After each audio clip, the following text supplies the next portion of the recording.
quick here. Played with nice soft hands from Guptill, took off. And I tell you what, McCullum, yeah, he was there okay, but he had to stretch. Piece of fielding from Pakistan, and that's been a real area of strength for them this tour. They've improved day in, day out with their fielding. How would have that gone down, though? His last two partners, Martin Guptill, run out without facing a ball. Not the case today. So McCullum now, and he'll be nervous, I think, because he knows this is an opportunity. He'll know it's an opportunity he desperately wants to take.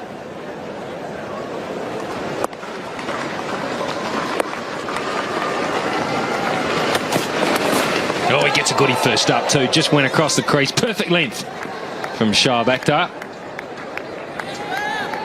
Absolute jaffa from the big man Shoaib. Look at this. Nice length.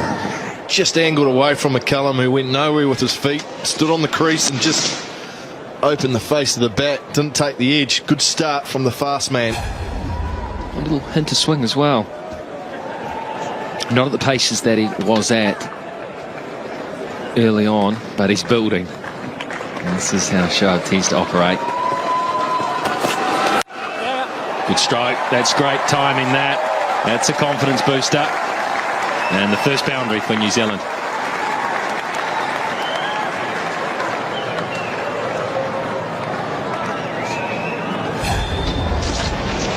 Wow, really good shot from McCullum. This time he had his balance right. Just a hint of width from Showback and picked the gap. Quick outfield. Oh, McCullum had to be quick here. Played with nice soft hands from Guptill, took off. And I tell you what, McCullum, yeah, he was there okay, but he had to stretch. Piece of fielding from Pakistan, and that's been a real area of strength for them this tour. They've improved day in, day out with their fielding. How would have that gone down, though? His last two partners, Martin Guptill, run out without facing a ball. Not the case today. So McCullum now, and he'll be nervous, I think, because he knows this is an opportunity. He'll know it's an opportunity he desperately wants to take.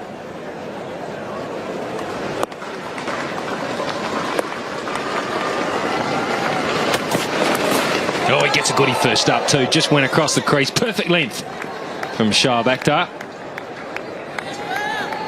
Absolute jaffa from the big man Shoaib. Look at this. Nice length. Just angled away from McCullum, who went nowhere with his feet. Stood on the crease and just opened the face of the bat. Didn't take the edge. Good start from the fast man. A little hint of swing as well. Not at the paces that he was at early on, but he's building. And this is how Shoaib tends to operate. Good stroke. That's great timing. That's a confidence booster. And the first boundary for New Zealand.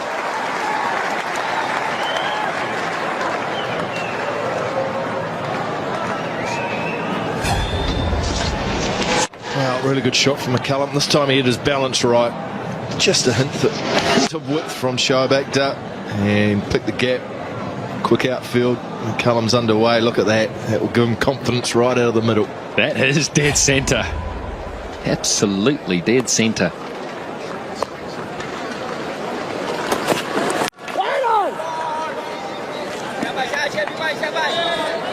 Well, it'll be interesting for me today, Mark, to see desperation from the New Zealand side. Last match before they head away, just to get some momentum, some confidence with a win today. Oh, Pakistan, will they take the foot off the throttle a touch? Series 1,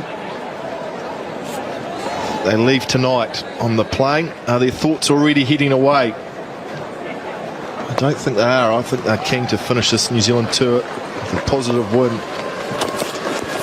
Oh, that's cut back and it's bounced, and he's lucky it's bounced too. 6 without loss. It's an awkward customer, this left armour, because of the fact that he bowls off the wrong foot and he swings it away from the right-hander. It's unusual to have a left arm seam bowler that actually swings it, doesn't angle it, swings it away from the right-hander. Yeah, and if McCullum was going to run down the wicket like he did 2 balls ago, he needs to be careful that if he goes straight down the wicket, he could expose the stumps and be bowled round his legs. If he then comes down the wicket like he did and gives himself room, the ball gets away from him as it moves across him, and he brings third man into play. Goes a brilliant shot. He has spanked that.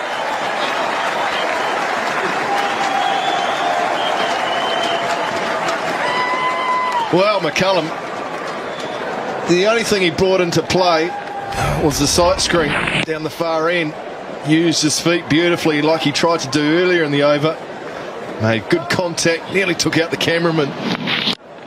Front of the stand, really good contact. Not the biggest boundary straight. McCullum got enough of it. Good shot.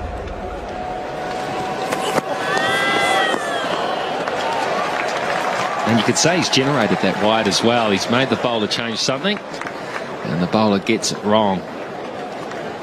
So 5 from 2 deliveries.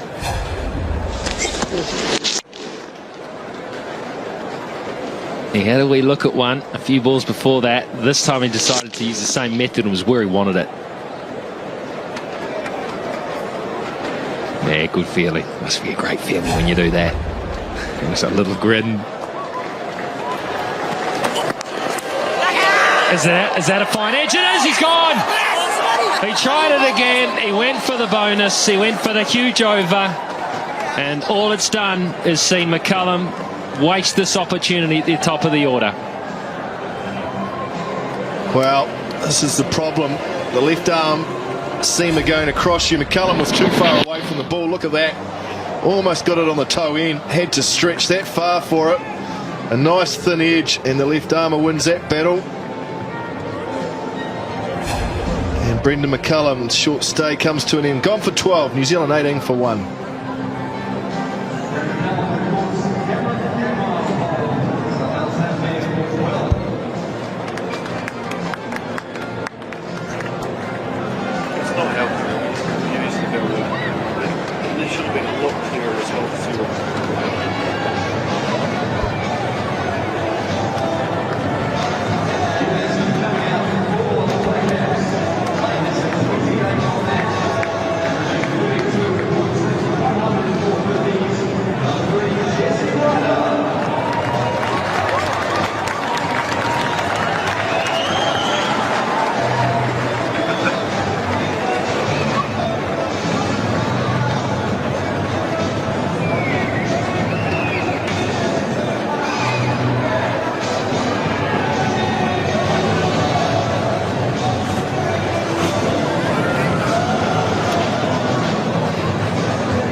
Well, Jesse Ryder will get to face the delivery today because McCullum was caught at the wicket and his balls remaining in the over.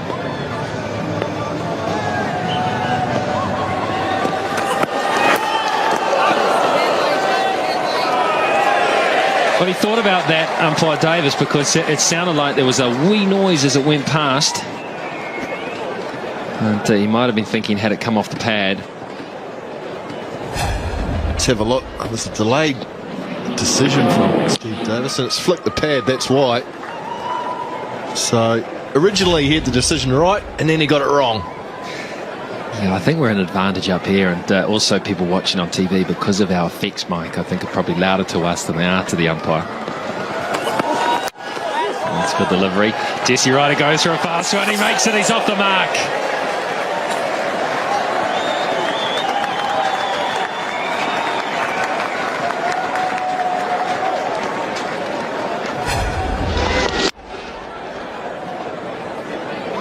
Well, this will be a nice feeling.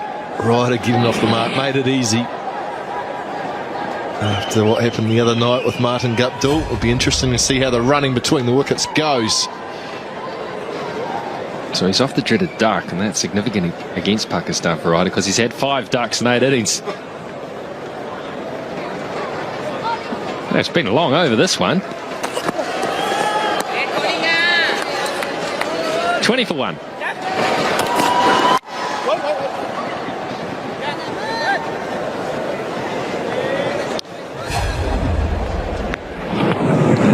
McCullum dismissal, just giving himself a bit of room, and the ball with a little bit of angle and swing as well, getting away from it, a toe end.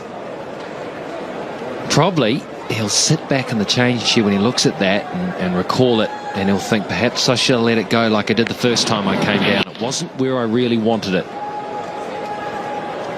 The other thing he could have done is come down the line of the stumps, so he would have been a lot closer. Would have got it off the middle, probably through point.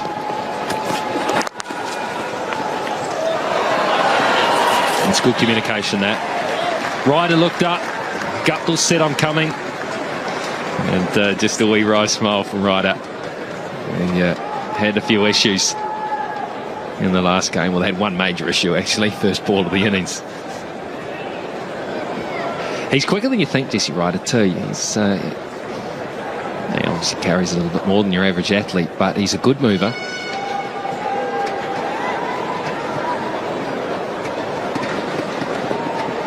A little bit down on pace today, Sharback, though.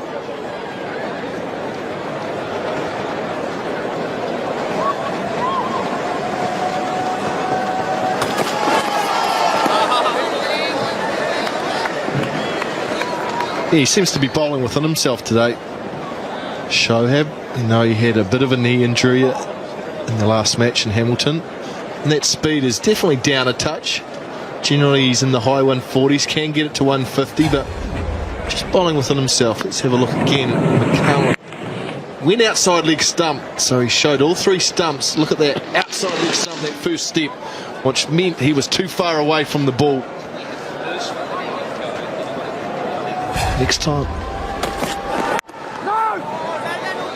I think he'll look at it, Mark, and he'll say that when I hit that shot down the ground for 6, I went down the line of the stump, so I got closer to it. Yeah, I think he was closer to it when he went down and actually got it.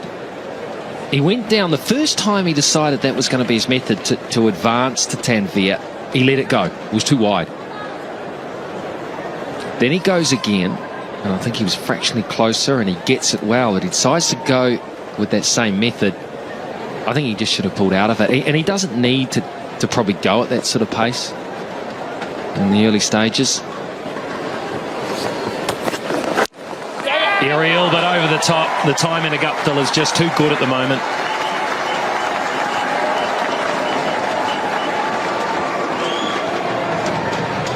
Well, it's an area of the field that's been the undoing of Martin Guptill a bit. Tends to hit in the air a lot through point, back to point. But this time he went up and over and actually tried to get it over the infield, which he did successfully. And it raced away. So he wasn't trying to keep it along the ground.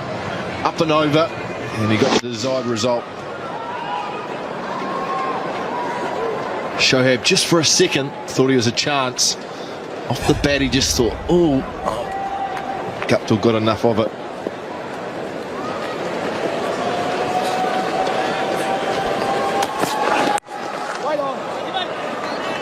$25 for 1. One inside edge onto the pads from Guptill.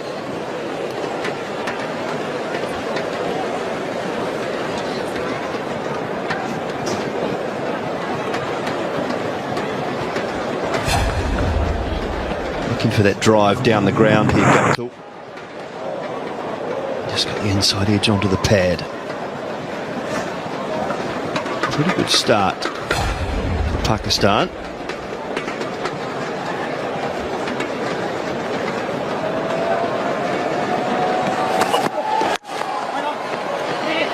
It's a nice bounce in this surface. See that into the pitch and then over the head of the man. That short cover. Looks to be playing pretty well at the moment. Morning, Dooley. Yes, so far so good. Martin Guptill once again timing the ball beautifully. He's got to embrace the extra responsibility. The man in form, he needs to carry the innings through, get the momentum going.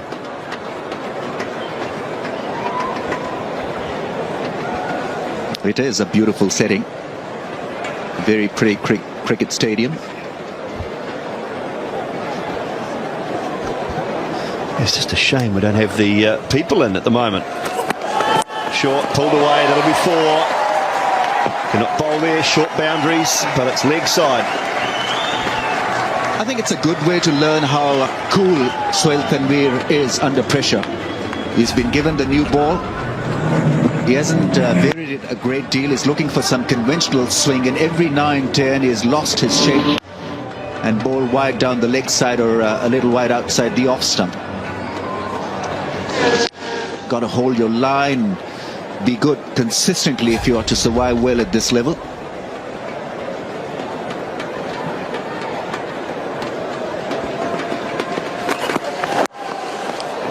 Turned away towards mid-wicket. Should pick up a couple. And will do comfortably. Just drifting onto the pads of Jesse Ryder again.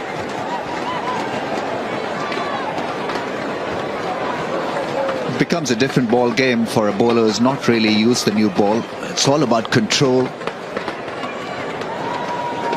And his control has been missing at times. Couple of boundaries down the leg side.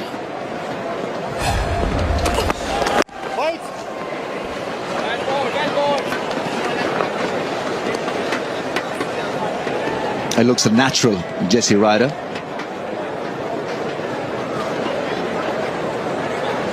The way he plays, it appears as if he's a natural timer of the ball. Never seems to be muscling the ball. It's all about timing it. Good hand-eye coordination.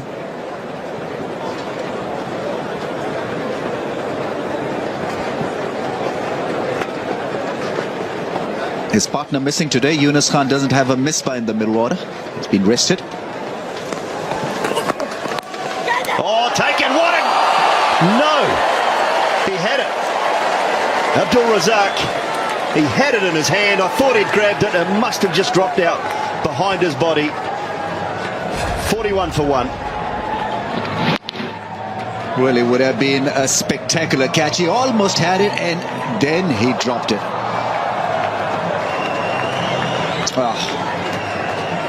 Really would have been one brilliant catch, but not to be. New Zealand still 41 for 1. Showed to continue. Short, well bowled. Good pace, cramping Martin Guptill for room. Well, last ball of the Sohail Tanvir over was leg side again. Ryder clipped it away. Abdul Razak, he had it in his hand. It just spilt out. Great angle, great shot, it's there. He just couldn't quite hold on to it. Terrific effort, was flying very quickly. Reaction time would have been minimal. He did the best he could do under the circumstances. Save 4 runs.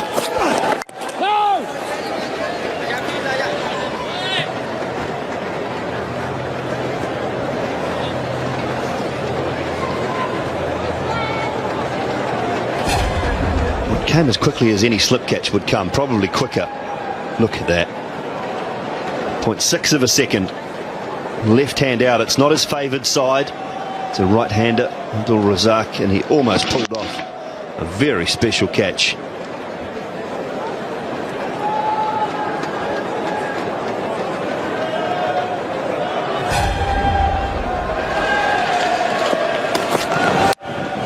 Oh, there's that gone out over point. High in the air, bounces away and rolls over the rope for 4. Shoaib Akhtar almost had the better of the batsman then. Martin Guptill wanted to get out of that shot. Yeah, wanted to come down the pitch and then realized it was the shorter one.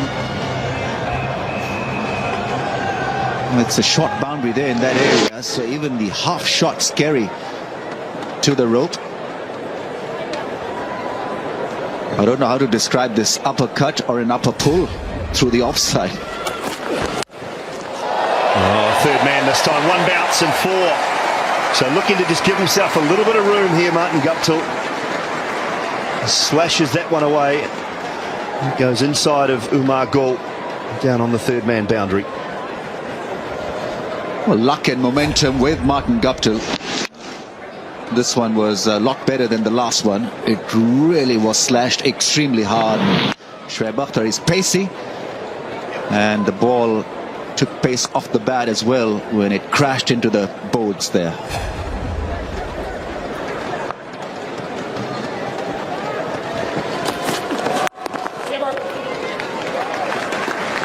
50 up with a comfortable single into the onside.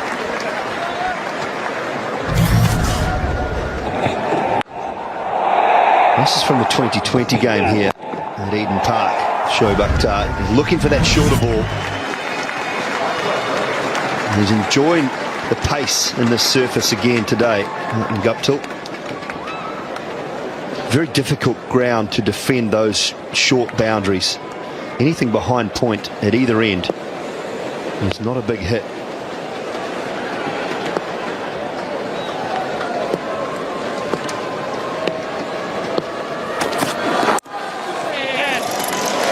It's turned away by Jesse Ryder. It'll just be a single.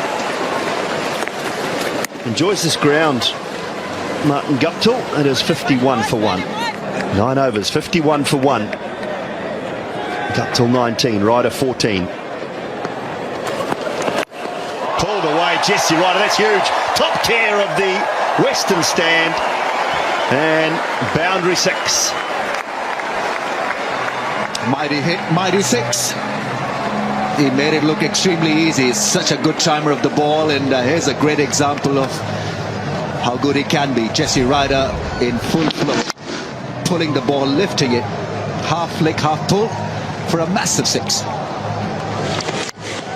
Got the treatment. Sohail Tanvir not learning from his previous experience. Can't bowl there to Jesse Ryder. He's so good through that area of mid-wicket and square leg. Pulled again, not quite the timing he would like, but should pick up 2. Pretty comfortable. Well, that boundary is 67 metres to the rope. 67 to the rope.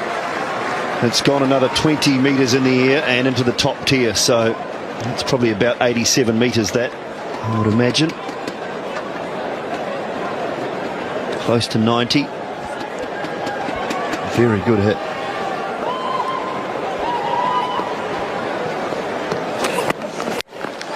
That is high and hard over long on. And that is 6 more into the new southern stand. Now, this really wasn't such a bad ball, but it was still punished because Jesse Ryder is not going to hold himself back. Sohail Tanvir is being collared here mercilessly. He wanted to swing it outside the off stump, and then the big bat came and the powerful strike from Jesse Ryder, taking the ball over the rope. Well, there's money up for grabs if you can take a catch in the crowd. Not sure whether that was taken, but by the sounds of the cheers, it may have been. Slower ball.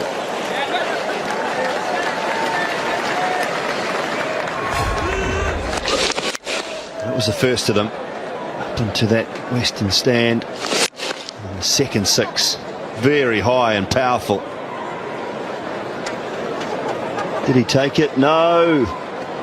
Dropped it. You've just dropped $250.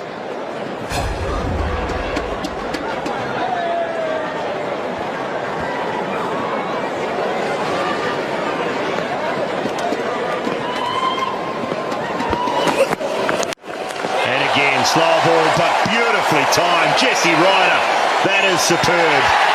6 more, and taken this time, was it? Yes, it was.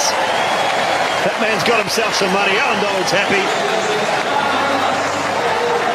$250 richer, that man in the blue teacup. But this over clearly belonging to Jesse Ryder. 3 sixes, what an over for him. And this last strike probably the sweetest of the all. Read the slow one perfectly, and nicely taken. Well done. Nice soft hands, better than Abdul Razak. Well, this is a chance. Is it in the gap? It might be right in the gap in between the two of them, so a bit of luck at the end of the over for Jesse Ryder. He survives, and New Zealand 72 for 1. Bad ball.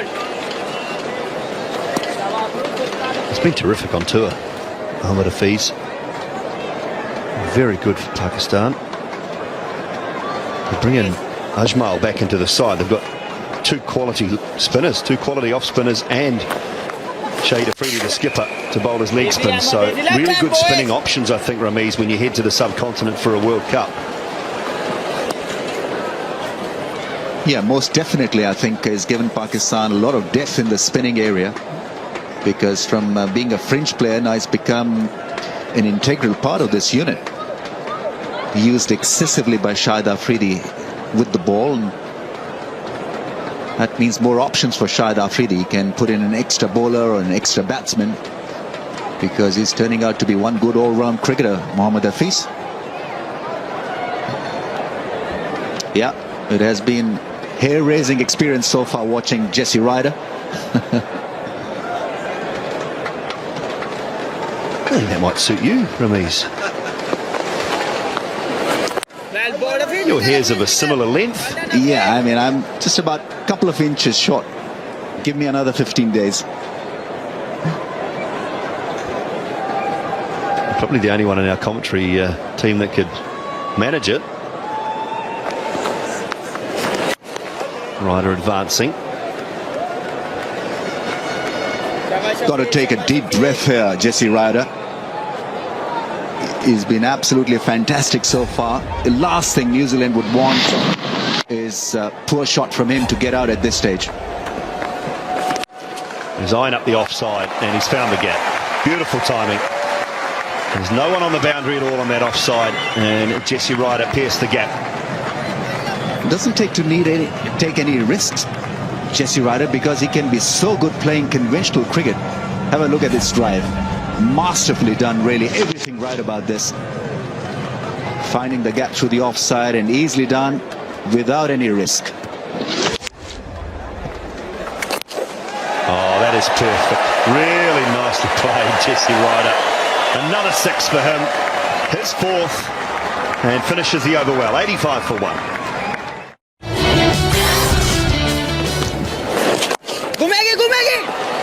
It will be towards one of them, should be just a single.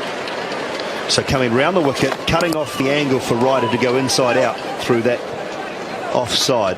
So good smart move.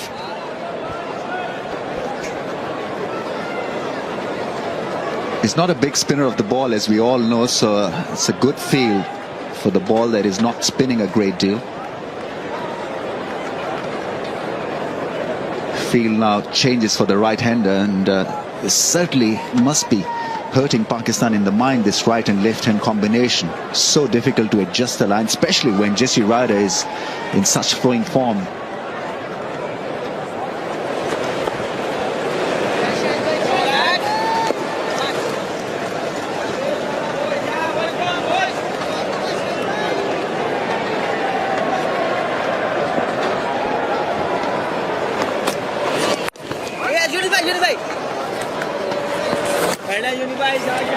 He can be a difficult customer, as we all know, Shahid Afridi, because he doesn't have a loop, yet he's tall enough to create that natural loop, and he's quick through the air. So difficult to get down the pitch.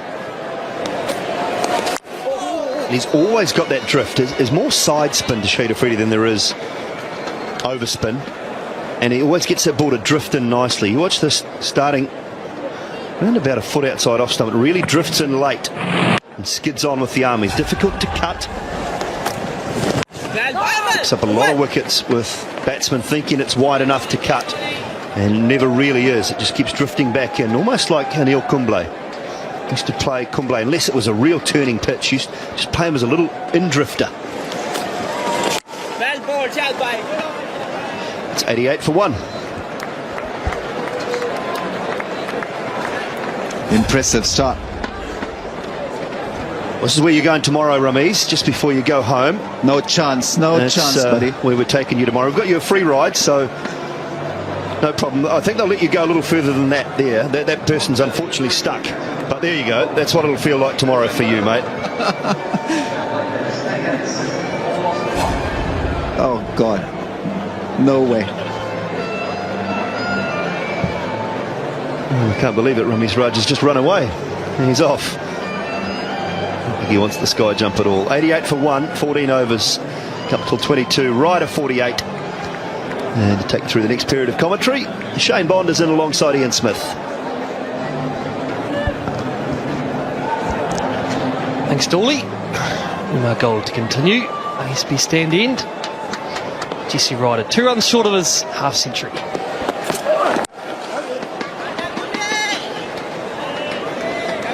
Afternoon, Smithy. It is indeed, if you're a Jesse Ryder fan. Man, oh man, he's feast or famine, isn't he, Jesse? He's either out first ball without facing a ball, or it's an absolute bomb.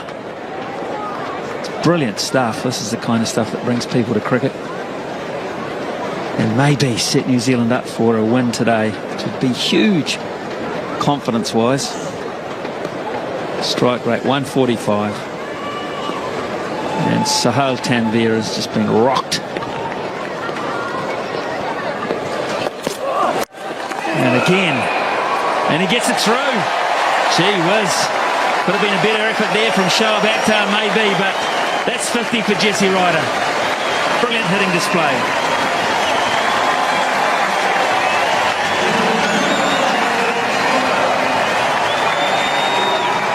Well, Jesse Ryder, 52, 34 balls. In the first ODI, he was off 31 balls. And he scored all around the wicket.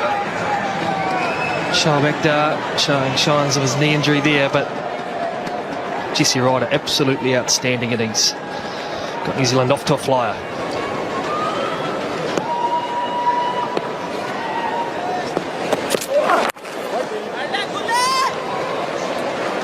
Just talking about the dimensions, and this is where bowling gets hard, Shane, because normally you come to grounds and you say to your bowlers, bowl full and straight because I can protect you down the ground. But here, of course, it's so much more a difficult option. Yeah, it's only 55 metres back over your head. And the dimensions to the sides are 60, so they're not massive, but they're a lot bigger.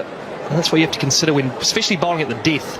What are the lengths we're going to have to bowl? And I think we'll see a lot of short stuff today, slow short stuff.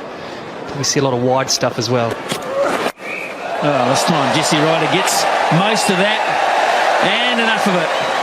Clear the rope. 100 up and just this, the 15th over. They haven't been shy in trying to bounce at Pakistan. Ryder's got a good piece of it. Down to fine leg to one of those short boundaries. And it goes all the way. 62 off 37 balls. High on the bat. He's still got a big piece of it.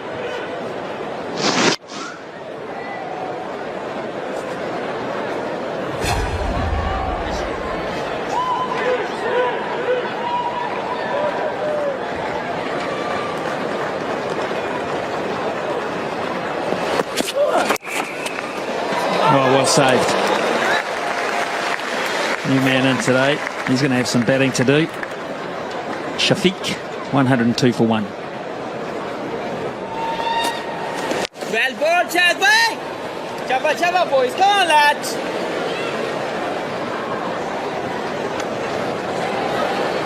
For New Zealand batsmen, I've got to say Afridi he's pretty hard to face because he's unique. Flat 6. About 10 foot high. Wasn't too hard to face there, was he? Just going to say so unique because we haven't got a bowler anything like this in New Zealand. But that was a poor ball and it got the treatment. Yeah, Guptill quick on his feet. Rock back. And that's the strength of Martin Guptill, the pull shot. Afridi thinking about that short boundary back over his head. Just no margin for error on this wicket in terms of length. Yeah, we've got 2 or 3 leg spinners in the country, but none that would get the ball lit through this quickly. So probably looking at a guy that bowls at times quicker than Scott Styris. Bowled a ball of wood in Hamilton, was it 126 Ks off about 3 paces.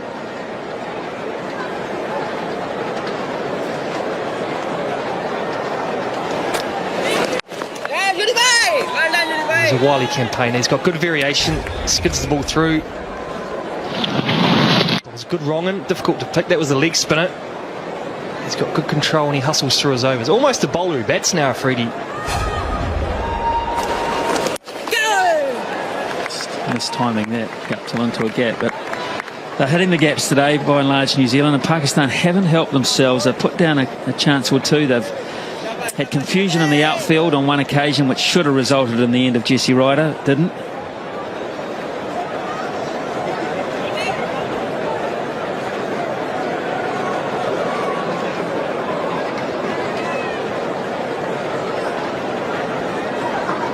sitting back before thinking about why didn't they take the power play, the batting power play now, while Jesse Ryder's absolutely on fire, and give it to him.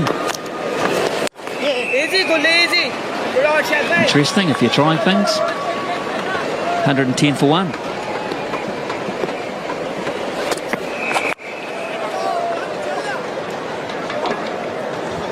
I think Jesse Ryder seems to be just a little bit bored out there because he's not getting the boundaries.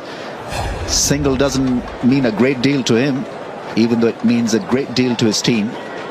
The last 5 overs clearly belonging to Pakistan. They've held things back quite nicely, just pulled things back through Razak and Shahid Afridi. It'll be interesting to see the way that these two out there deal with that or cope with what has happened over the last 5 overs as well, and how they will approach it. The momentum has been stalled, yes, certainly, but it doesn't mean that all of a sudden they have to start scoring at 8s again. Maybe just lift the tempo just a little bit, but you have to accept there will be periods in an innings where the bowlers will dominate at times. And if you can make your way through those periods and not have them cost you greatly, you come out on the other side of it in a far better situation. The run rate is still very good. 5.75. Slashing. Could be 2, but they're not interested at all.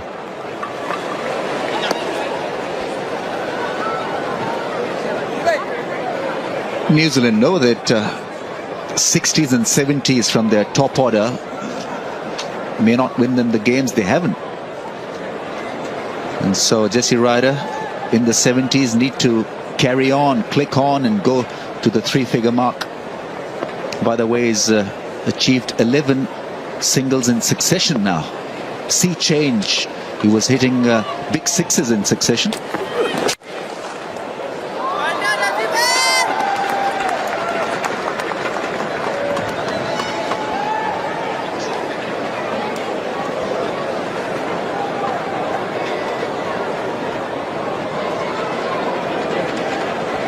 Just doing a little bit of stretching there. It doesn't look overly comfortable. If that is the case, they've got to get Brendan McCullum back out there, padded up and running. And an attempt to get back. Jesse Ryder, so he's learning, I think. Not hit, and out. The timing wasn't there. Guptill had obviously got fed up with the scoring rate over the last 5 overs. He tried to hit out, and the timing just deserted him. Well, this is the normal pattern from Pakistan. This is how they make a comeback in the middle of the innings. Martin Guptill being frustrated out there because of tight bowling from Razak and Afridi. In the end, perishing, trying for a big heave over long on. Umar Gola, very good catch, had to run back a few yards and then took it nicely. Martin Guptill goes after playing a good hand. 44 he got. New Zealand 141.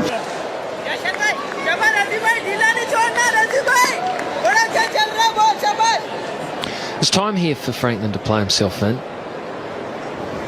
at a substantial length of time. He's a very, very good hitter, I think. Like I've always believed to Jacob Oram, actually, who played some very hard-hitting innings in the past for New Zealand. I always believed he was a player that needed to actually get a feel for it, needed to occupy the crease for some time before you saw the best out of him. Same for Franklin. Close, it's bounced, and it's unlikely to be given out. And that's way too close to be letting go. He must trust this pitch. He must really trust it. He's bowling like a DK Lilly. Oh, extra bit of bounce, really making sure that the ball didn't hit the stumps. But what a ball and what a leave. Oh, flirting with danger there, James Franklin, completely misreading it. No appeal from Abdul Razak for leg before. Oh, it was an extremely close thing. Well, I don't think the actual flick on the pad just changed the trajectory of the ball, so everyone knew that was headed over the top. But I can promise you, just as he committed to letting the ball go, James Franklin was probably thinking, oops. Yes, because he didn't offer a shot. Oh, pitched outside the leg stump, and that kills the point straight away. It's a good leave. Leaving one that pitched outside leg stump, isn't it? Got an eye of the eagle. James Franklin.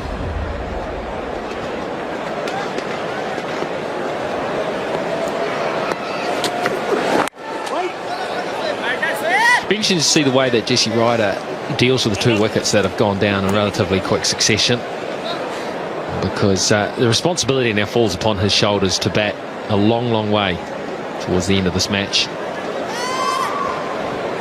He shouldn't be worried at all at this stage.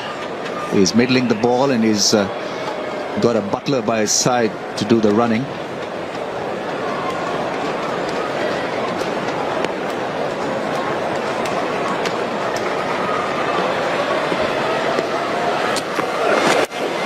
Flicks it away. It's a very, very short boundary when you go behind square, and it's another 6 for Jesse Ryder. That's nicely driven. Good bit of timing. That might run away for 4, and it will. Lovely shot from James Franklin.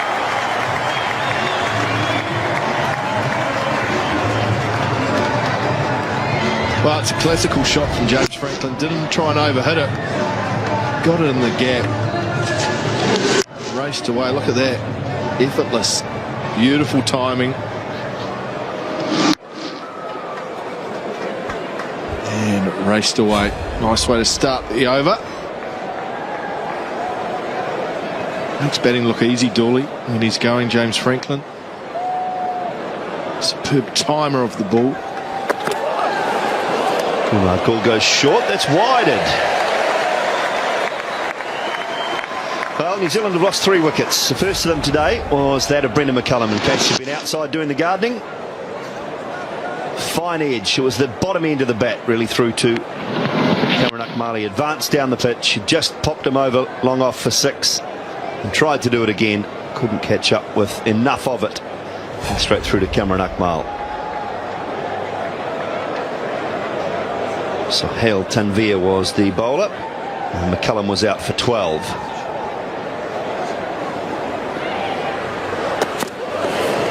Then there was a good partnership of 123 between Guptill and Ryder. Martin Guptill was the next man out. The boundary riders were there, so there was an element of risk involved. And he just did not get enough of it. The bat turning in his hand, didn't get it in the middle, and found the fairly safe hands of Umar Gul at long on. And it was a wicket for Abdur Razak. Umar Gul picking up the catch. And Guptill out for 44 from 75 deliveries.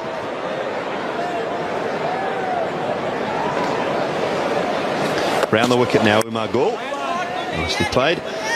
And the third man to go was not so long ago, Ross Taylor. Just a fine edge through to Cameron Akmal off the bowling of Abdul Razak again. He's in the middle of a terrific spell. Razak, 7 overs, 2 for 23. Just a fine edge. It was quite low, so a good catch, Cameron Akmal. It's clipped away. It's a chance. No, not a chance. Bounced in front of the fieldsman. Down there, Amit Shahzad. And 4 runs for Jesse Ryder. Very strong off his pads, Ryder. And he's been very strong on the leg side today.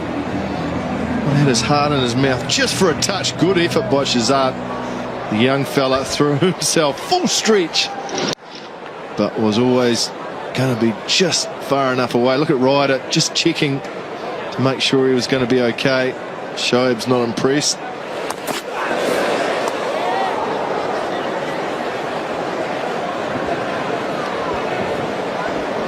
So Shoaib Akhtar continuing. Projected totals, Macca. 7 and over, get to 300. Is that possible?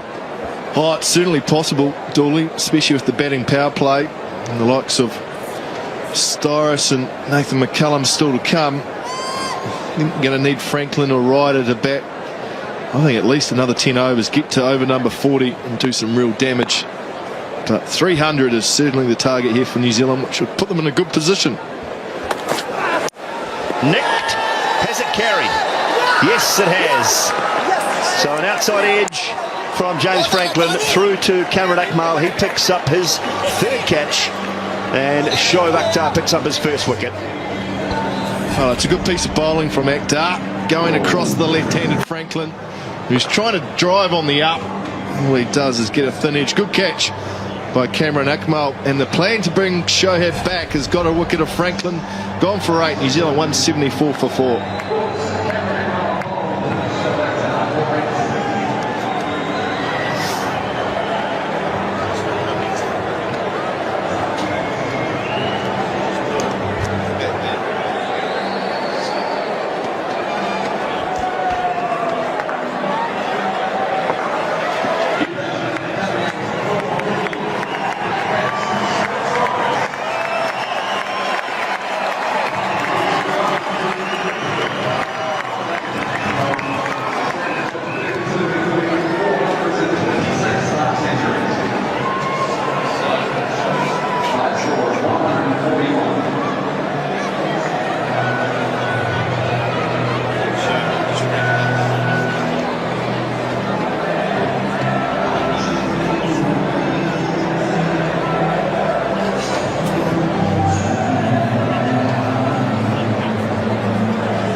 Scotty Styris is the new batsman. 180 matches, averaging just over 32.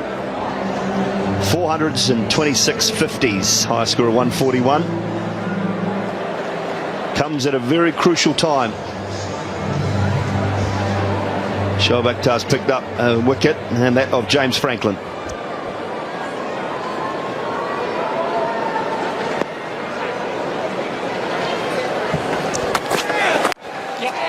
Styris is underway.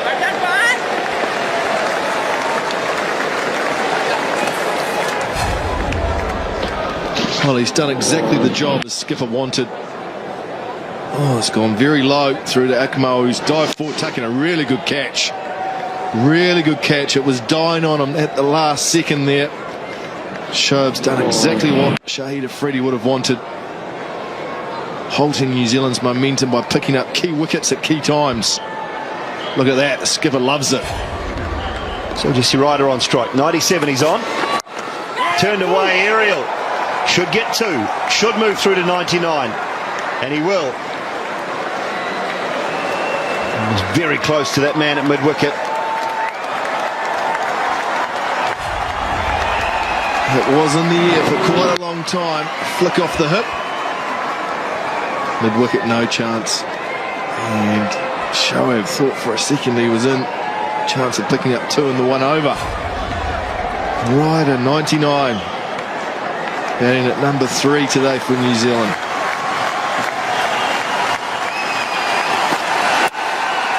And there it is. Brings it up with a boundary for the second one-day international 100 for Jesse Ryder.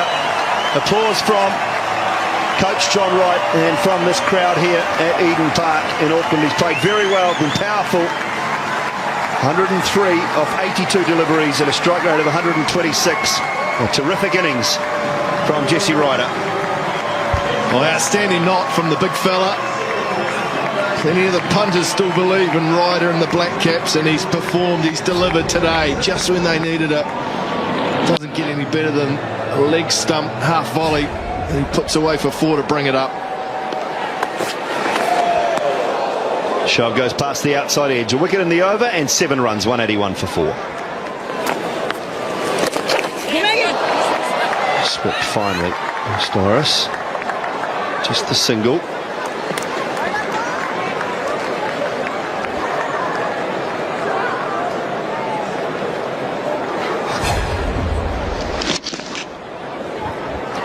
Nice shot from Styris. No one on the 45, so knows that he can get it nice and fine. Definitely get 1. If he gets it right, he could actually even get 2. Access that area on the sweep shot. What's Jesse Ryder going to do? Is he going to continue looking for the big shot?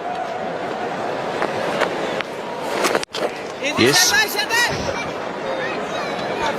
Always makes me laugh when the batsmen have a runner, but they can still get down the wicket. They can still charge, even though they've got a sore leg. If I was captain of the opposition, I'd be saying, how bad is that leg?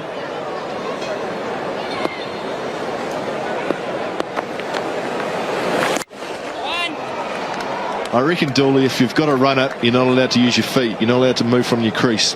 What do you reckon about that? I just think you shouldn't be allowed a runner. Full stop. You just should not be allowed a runner. If you're injured during the course of the game, tough. I think they've been used too often for the wrong reasons. And I think if you can't bat and can't run, well, tough. Well, now it's not only injury, you can have a runner for cramp. And that is absolute rubbish. Cramp is a form of, well, a lack of fitness, lack of preparation, lack of fluids, hydration. You should never be allowed a runner for cramp. But if they just made a blanket rule, no more runners. That's it. Tough. I like it. I like it. I'd run with that too. You could have a fielding side with only 9 players on the field. Imagine that. As a batsman, it would be brilliant. There'd be gaps all over the place.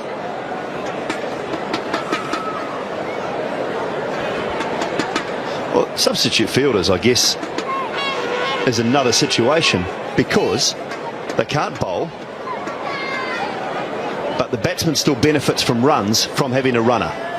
So that's a different situation for mine. And Jesse Ryder might benefit here. No, he won't. It'll be out. Longest part of the ground. And he's hit it straight down the throat of Sohail Tanvir, who picks up the catch. And Mohammad Hafiz has got a wicket and a big one. Yeah, massive wicket for Pakistan. Ryder's already hit 6 sixes today at Eden Park, and this time he goes to his favourite area, opens up and picks the biggest boundary on the ground. Sohail Tanvir takes the catch. Jesse Ryder's second one-day 100 has come to an end. 107, New Zealand 190 for 5.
.190 for 5 now. New Zealand have just lost the wicket of Jesse Ryder. Nathan McCullum comes to the crease in a good form. It's his 20th match, averaging 20.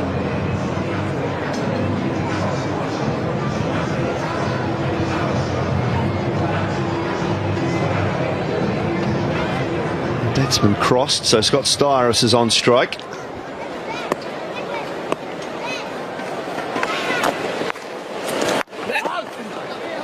So good over, a wicket and 3 runs, 190 for 5.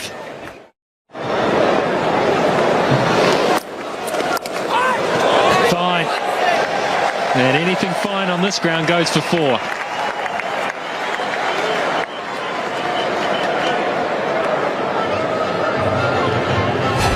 It's a good period of bowling by Pakistan, slow bowlers.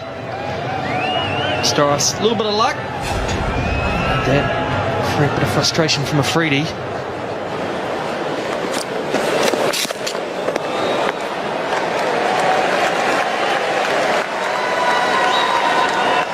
He's doing a good job, he's Scott Styris. He's 22 from 20. And he's done it with ease as well. It's just what New Zealand has needed too. Someone to come in after the loss of wickets and find that form. Not be restricted.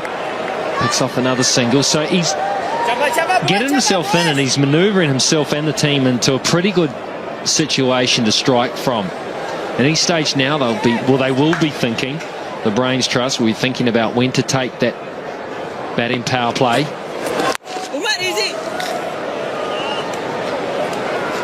They'll want these two to do it.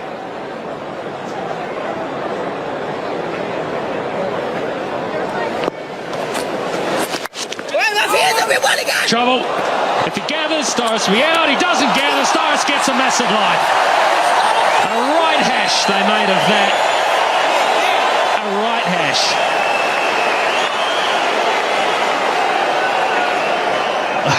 Freedy, he's not happy, but he's only got himself to blame here. It's behind point again. It's yes, no. Storis is halfway down the wicket. It's a nice throw. And he's made a hash of it. And he's scored as well.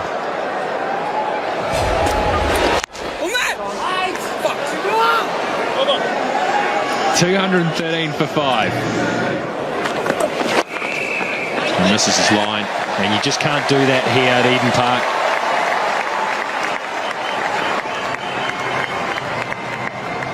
These are gifts runs. He's 5.1 overs in and he's brought up his 50. Tanvir, so he's having a tough day at the office. Just releases all that good work done by his slow bowling partners.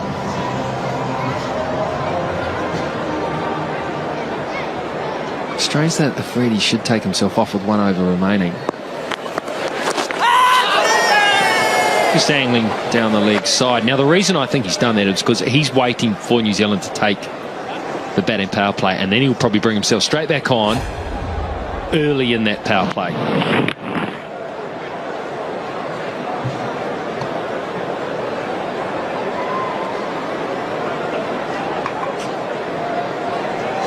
He's had a great time of it. Umar Gul still has some overs to bowl. And New Zealand has some serious batting to do. We put up a projected about 15 overs ago, and we were talking about 330, 340. Well, that's probably gone out the window, and 280, 290 is a realistic possibility still, but even then that's going to take some good hitting. That's been reserved approach from New Zealand. Maybe under instructions to occupy the crease and really look for heroics in the last part of the innings. Well, that last part is now in progress. Runs per over dropped down to 5.12 at one stage in the innings. They were at about 7. Come on, Hafiz. New Zealanders were going great.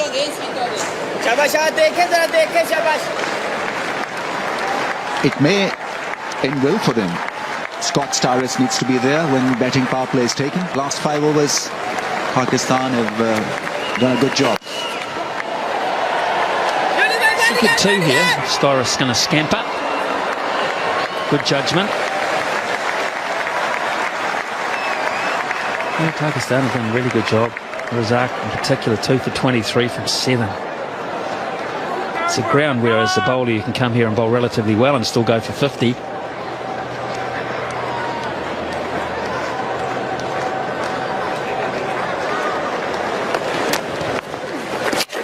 Now, has he got this well enough? I think he has. Yes!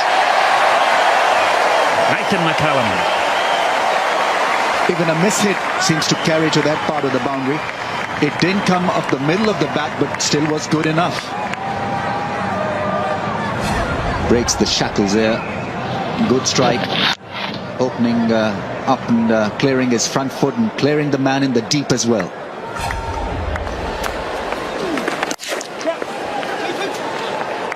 Neither one there. So 11 from it. A beauty. 232 for 5.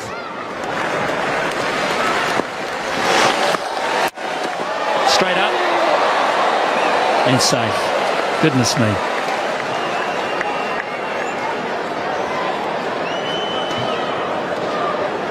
Extra bit of pace and length was shortened by Sohail Tanviri. It's difficult to guess. A has got a difficult action to pick and B has got variations. Skidded onto the bat. But thankfully no one was there to take that catch. So They rotate the strike. Now Scott Styris is on strike. Well, it's 3 men inside the circle. In fact, 4 inside the circle on the offside. 2 on the onside. And that's 4. Magnificent cover drive. In any form of cricket, it's still the best to look at. It really was smashed hard. Beautiful cricketing shot. Everything right about that drive. It had regal elegance. His footwork has generally been good. It's only his running between the wickets that can cause a bit of problem. But his footwork, no problems whatsoever. Batting power play. That's 4. Perhaps more good luck than good measurement. And also you might want to look at who your fielder is in that confine. Scott Styris will happily accept this. Didn't look too elegant on that occasion. I think he wanted to really hit hard through the offside inside edge, and that did a damage. 4 runs scored, and good enough for New Zealand. Yes, well, I put on 54 these two at a vital time, a time when it could have all fallen apart. Just could have split at the seams. Nathan McCullum's had a good time with the bat when he's had the chance. Can't get it through.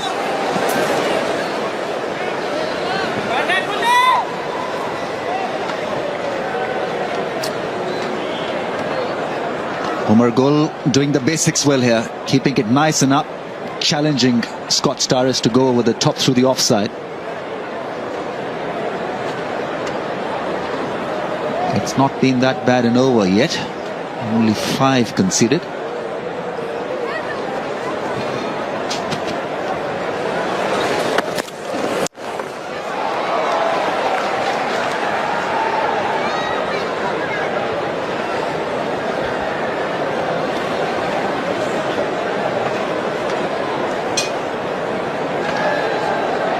We talk a great deal about bowlers being under pressure in the batting power play. I have a thought for the batsmen also, because they have to change gears immediately and be creative and assert themselves, stick to plan B, which is big hitting. They're under also a lot of pressure, because it's a given that they need to perform, that they will perform in batting power play. It's not that simple.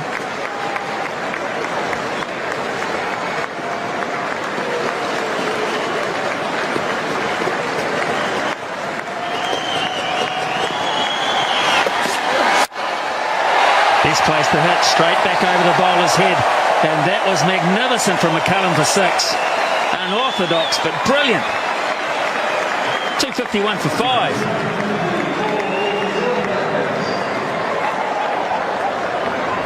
That was hit extremely hard and absolutely safely done. Over the bowler's head, it went flat, it went hard, it went the distance. Flat 6. That's magnificent hitting. Making room and reading the length early and putting it away straight over Umar Gul's head. Oh, that's the shot. That's a mistake. It's a brilliant piece of improvisation. He cannot afford to get hit over the offside. Another impressive stroke from Nathan McCullum. He's been in good form in the last over, smashed a straight 6, and this time waiting, and then clubbing it over Shoaib Akhtar.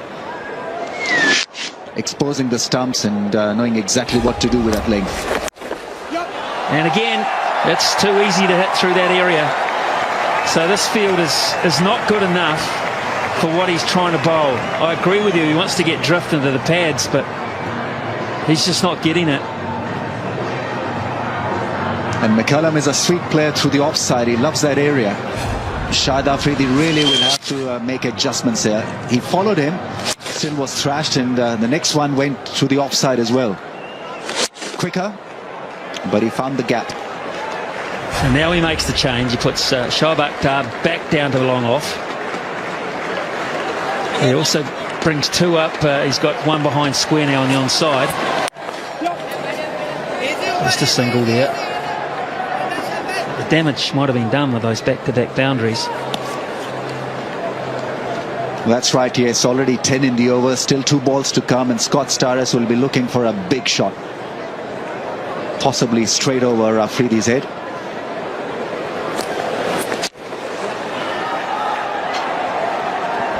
On any ground in the world, because batsmen are so good at inventing these days to have all your options, all your eggs in one basket. Gee, it defines accuracy, really. You've got to be so pinpoint. Now there's 2, possibly. Yeah, it must be. Good running, good batting, good partnership. It's 264 for 5.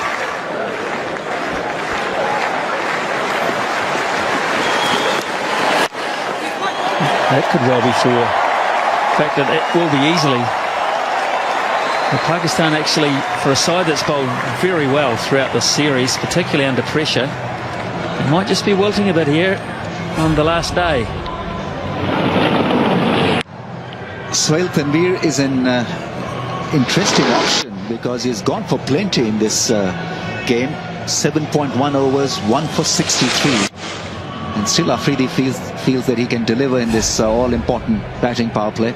Taking a lot of risk, Pakistani captain with Sohail Tanvir. He has not been good with his line and direction.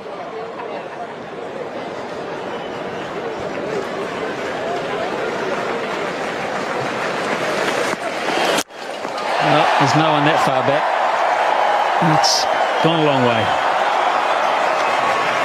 Another slower ball, but Starris is onto this.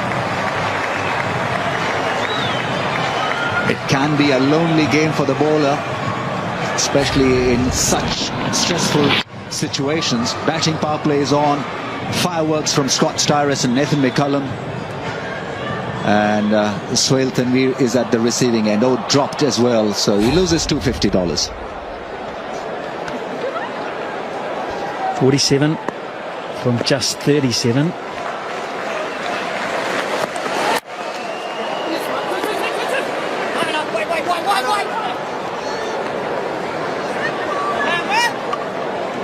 I actually think it's a pretty good crowd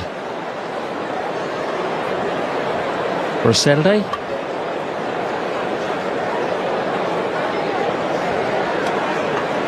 Shown the faith. A side that's lost the series, but have all come in expectation. Yes, one-day cricket is always good fun, and it has been a fun-filled series. Pakistan have shown talent and some good batting play from them. And now it's New Zealand's turn. That's 4. Simply don't have them down there at this stage of the innings. No fault of the captain there. He's tried everything out there, Sohail Tanvir. He's tried various lengths. He's tried variations. Not worked at all. And frustrating time for him as an individual, because this was his big comeback series. He's been selected for the World Cup squad as well. His playing position certainly being challenged. He's been messy. 1 for 74 off 7.4 overs. Well, that's 4 more. In fact, yes, just one bounce. Gee, hit with some real power there. And not good bowling. It's a half volley. The last 2 actually have been half volley type deliveries. And at this stage of the innings, you just simply can't protect that. Yes, the mind, the brain is not responding. It has been neutralized by the pressure from McCullum and Scott Starris. Lovely strike, neat hit from Nathan McCullum there. Didn't have to do a great deal. It was there for him to take it over, cover for 4.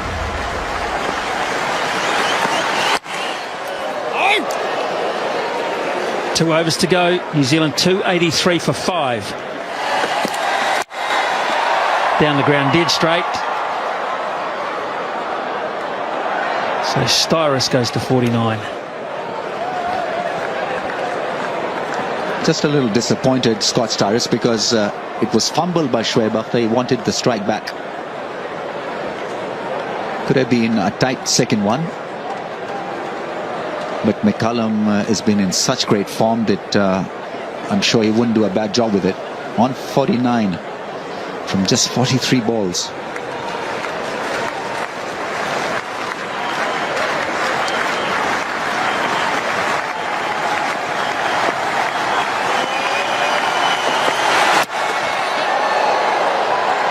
Leg bye.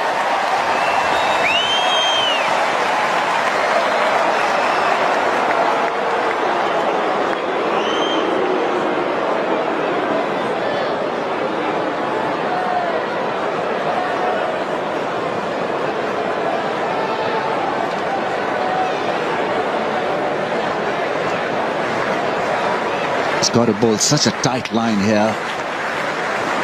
It was long off, long on, but third man and final leg both up in the ring. So an inch outside the off stump or the leg stump will be put away by Scott Cyrus for runs. And he gets 50. He's going to call for two. Nathan McCullum's so quick he'll get back, no problem at all. But that's really well played. And the family love it, and Club Pig love it, and everyone loves it. Extremely well done, Scott Cyrus. He came in late in the batting order, but how well he's performed. Paced his innings to perfection, and the acceleration provided by him when New Zealand wanted it.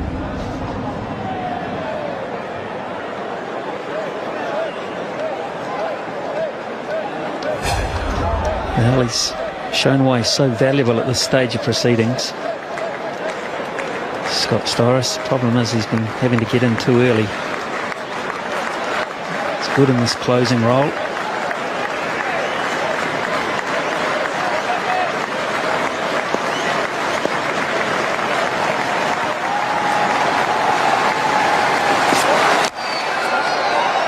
Beautifully bowled. So Scott Cyrus is 50. Let's just look at the areas he's managed to score. And he is an accumulator early on.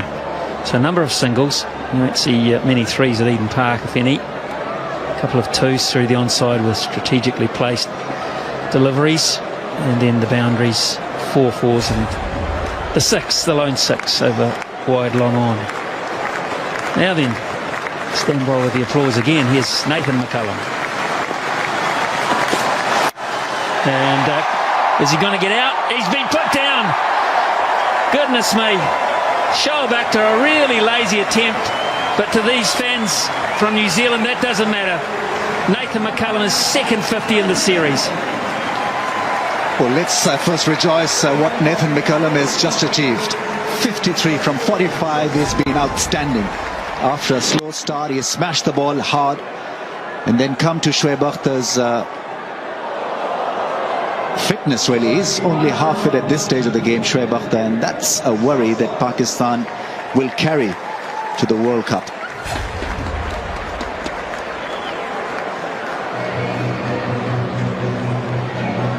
Pakistan suffering at the hands of this partnership. 102 from just 78 balls. Yeah, it's been beautiful batting. Really has. And Shahid Afridi, for the first time in about 10 days, is powerless. Well, that's been smacked and it should be out, and it is out. But it's a no ball. It's a no ball. Get back in your crease. It's been called by Steve Davis at square leg. The two umpires, the rule is that it shouldn't be high. It's for height. It won't be a free hit. It's for height, I think, at this point. In other words, it was too high on the body of the striker. That's waist height. Well, I'm not sure about that. I thought it was a genuine ball. Nothing wrong with that. It wasn't a beamer. There, waist high. And it was pretty much well done by the batsman, only that he didn't middle it, but straight away the arm was out. They've been extremely tight, the umpires. Over the top for 4, so that's the bonus. It's the extra ball, of course, and that really does hurt. 297 for 5. Yeah, Cyrus very clever there, just lifting it away. 300 comes up for New Zealand, just what they wanted initially. Now they've got it. and pressure on Pakistan. Hafiz trying a few things out there in the later part of the spell. The faster one on the pads. Not a good idea indeed. Well, I'm assuming that the two senior gentlemen can't bowl. Razak 7 overs 2 for 23 and Shoaib Akhtar 7 overs. Because this bloke really should go into the terraces if he makes a mistake. He's only a part-timer bowling the 50th over in a batting power play. Yeah, strange. Indeed strange, because Afridi and company have taken a lot of risks. Shoaib Akhtar, they feel, is not fit enough to come in hard at New Zealand this stage of the game. Abdul Razak could have been a very good and positive choice for Shahid Afridi. Still a little frustrated.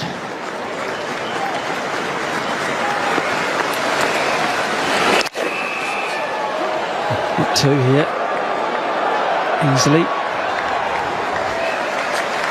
And for the first time in this series, Pakistan without a definite plan. Normally they've been very good with their strategies and execution. Today they've just not been on the button, especially in the batting power play. Too many variations, inconsistent line and direction, and they've been penalized big time here. New Zealand 3 or 4, not finished yet though. Well, 6. To me, this is just easy pickings, really. I mean, you can't imagine that Mohammad Hafiz in a World Cup situation is going to bowl the 50th over with a power play pressure as well. And that's just, even though it's quite well directed, it's brilliant batting. I will say that. It's a wonderful strike. But he's been given every opportunity. There's no pace.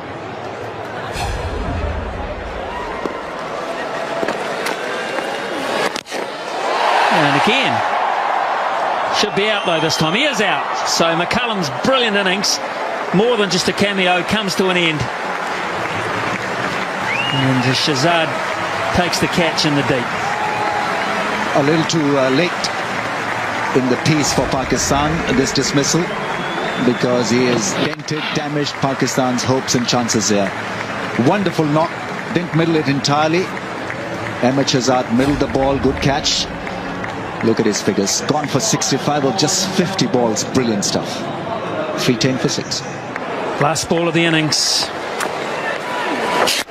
Mills is out there and he's just got a job to do, and that's to run. He's going to try. He could get run out. He is run out without facing a ball, Kyle Mills. Oh, well, I don't suppose it hurts in the course of the innings, but it doesn't do the average any favours. I don't know he's that happy, Kyle Mills. Run out without facing a ball, but the big picture is he's fuming. Maybe that'll make him bowl quick. 311 for 7, 14 off the over. Shahzad in the action twice in the last 2 balls. Good piece of work here, and Mills well and truly surrounded, so he's out.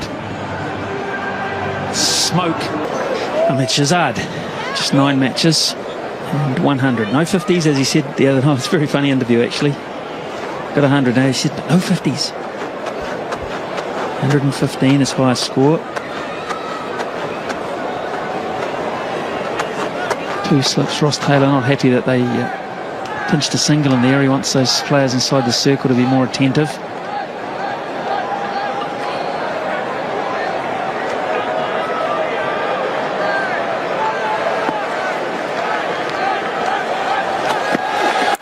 Edge down. Oh, goodness me. It was a perfect delivery from Mills. And McCullum made the commitment but couldn't hold on.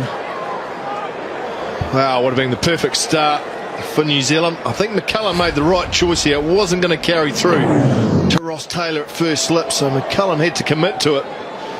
And he did, but you've got to say, could he have got 2 hands to it? It went quick. Maybe he couldn't. Full stretch. But another one goes down from the gloves of Brendan McCullum. There's been a few this series. Yeah, I'd back him to get this on most occasions. It was heading for the gap, but he claims that that gap is his, and it should be. Really, you don't want your first slip catching too often to his left. And McCullum, it was a good enough catching height, but it travelled a bit quickly, and he actually found himself trying to catch it behind his body. So first one down. Would have been a handy one too.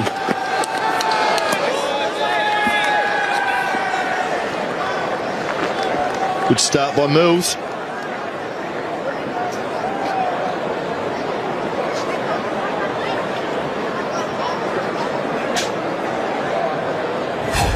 Let's have a look. Yeah, it's behind his body. You're right, Smithy. Quite a bit behind. Got a good mitt on it. Just didn't stick. Could well have carried through to Taylor on his left. I don't think he'd have got it. Brendan McCullum likes to have the good gap. That's beautifully timed down the ground there. Just a push for a single. He likes Brendan McCullum to be in command of that situation. He's got the confidence and the experience to be around.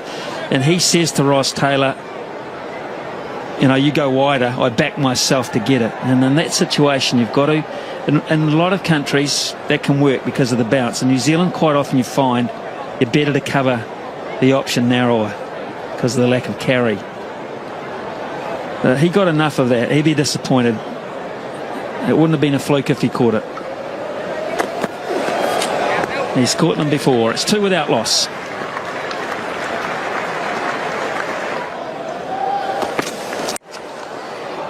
Should be the first boundary of the innings for Pakistan.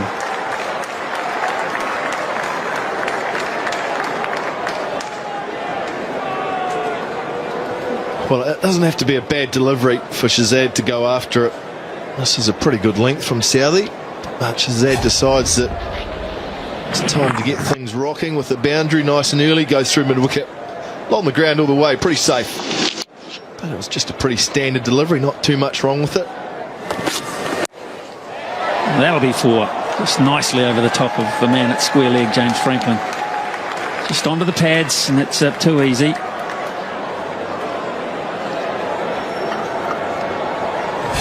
Yeah, just a touch straight from Southey. Didn't get the swing he was looking for.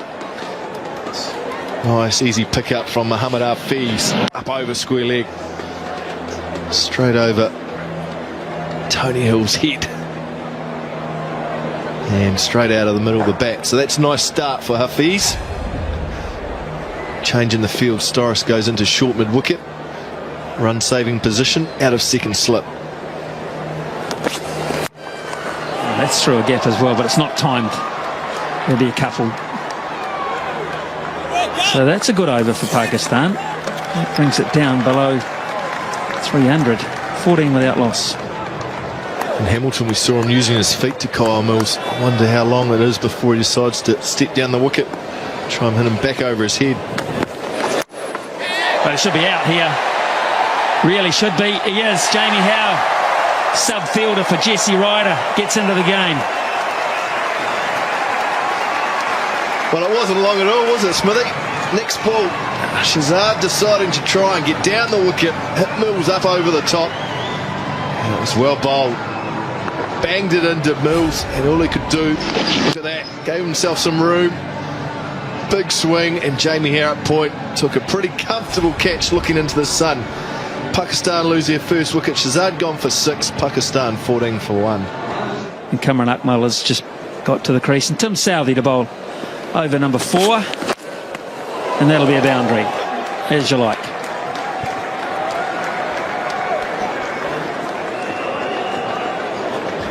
Well, Southey's got to get his line right here because he's bowling the line for a big outswinger and it's just not swinging for him. And if it continues on that line, then it's too easy like that just to flick away fine. Oh, it's on the pads, and that could be 6. It is 6 by about 3 metres. Poor line from Tim Southey, and he got punished. 26 for 1.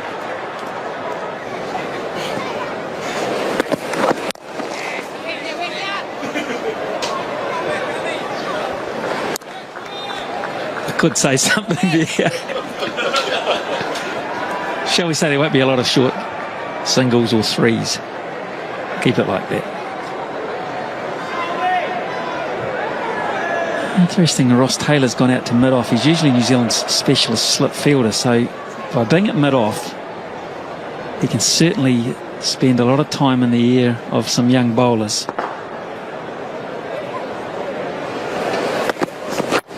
Again onto the legs, but there's a little bit of protection in the form of James Franklin in the deep. So 4 will just be 2 here.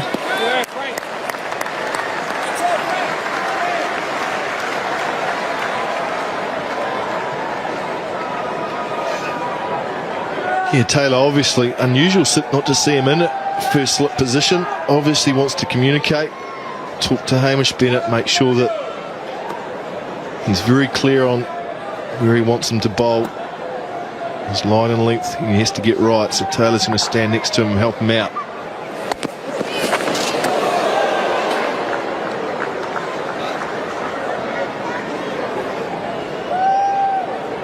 Good test today for Luke Woodcock.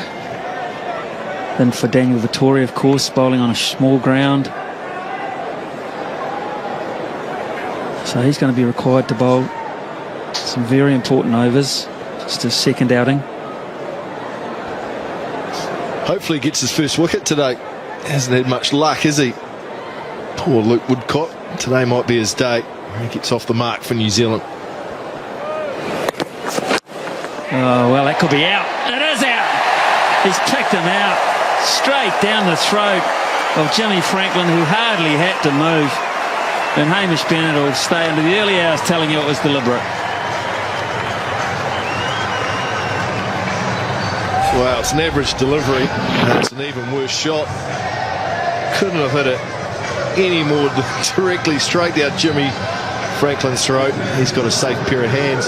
Hamish Bennett has a wicket in his first over. Mohammad Hafiz goes for 21. Pakistan 31 for 2.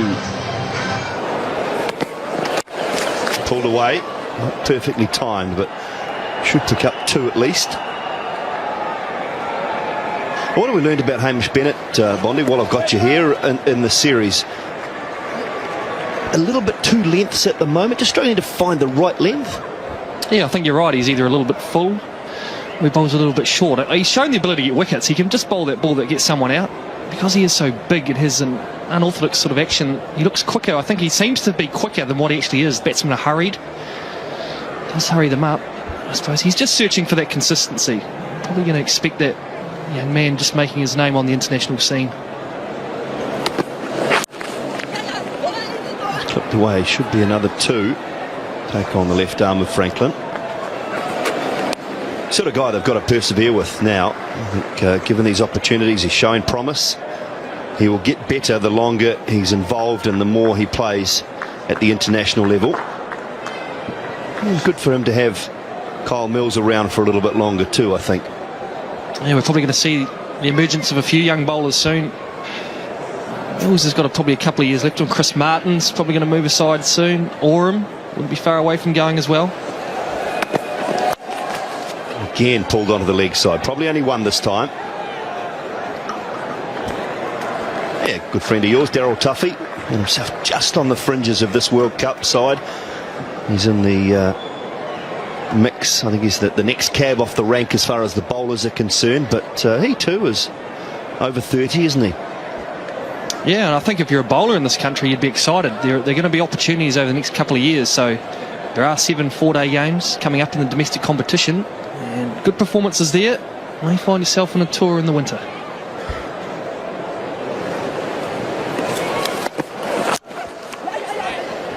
It's quite amazing, isn't it? We're talking about going to a World Cup with this New Zealand cricket side. There'll be 7 4-day games played back in New Zealand amongst that time. So no one-day cricket in case there is an injury. Playing only 4-day cricket.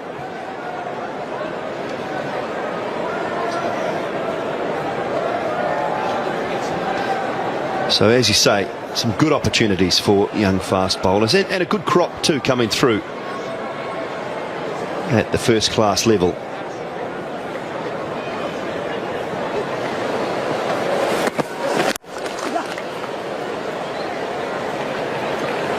Single off the last ball of the Bennett over. It's 40 for 2. Might have only played one game, I think. Turned away, leg side, and clipped away nicely for 4.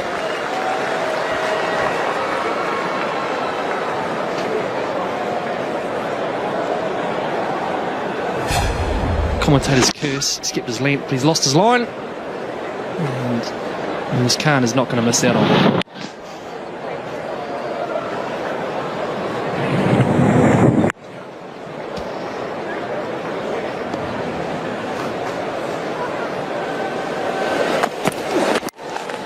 Outside edge, third man in place. A little bit of a divot there for Hamish Bennett. Be careful with these outfields, these sand-based outfields. You don't go in too sharply with your knee.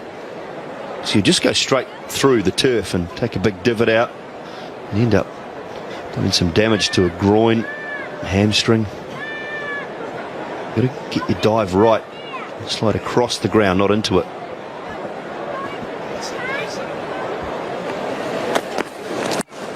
Beautiful. Down the ground. And will it go all the way? No, one bounce for 4. 50 up for Pakistan.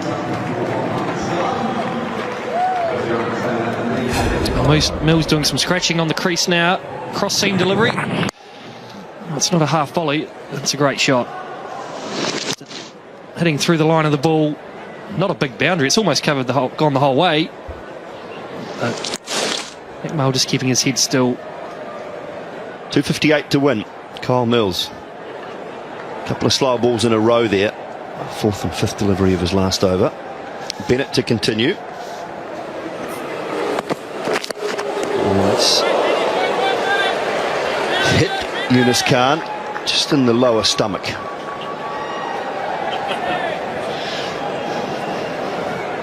They're still struggling really technically to come up for a name that describes that area that isn't beating around the bush, isn't it?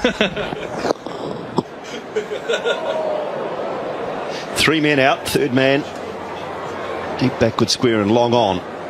The boundary riders, no slips. That's well played, good single.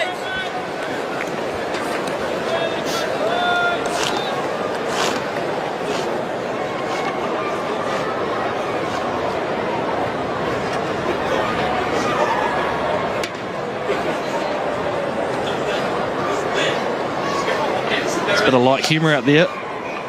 Probably copped a bit of stick about the spray coming out.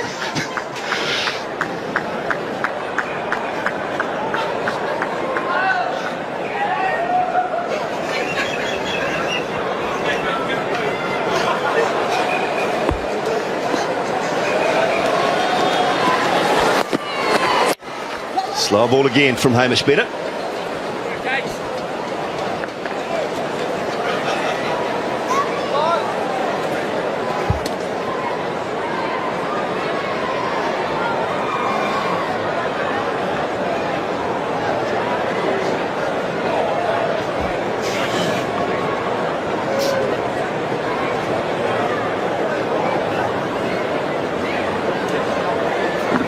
See a hole cut out of Hamish Bennett's toe on his bowling shoe. Release a bit of pressure there. Another slow ball and just turned away. And talking to Alan Donald, Bondi, he was saying that the worst problem Hamish has got at the moment is finding boots. He just keeps blowing them out. He keeps going straight through the side of boots and straight through the front. Look at that. Look at the toe. It really pushes hard towards the front of the boot, then retracts back. And that's why he's cut it out, because without the hole in the boot, the toe's just getting smashed. The nail gets black, you lose the toenail, the big toe swells. So it actually becomes very painful. And even though it's not a serious injury, it's very difficult to bowl with.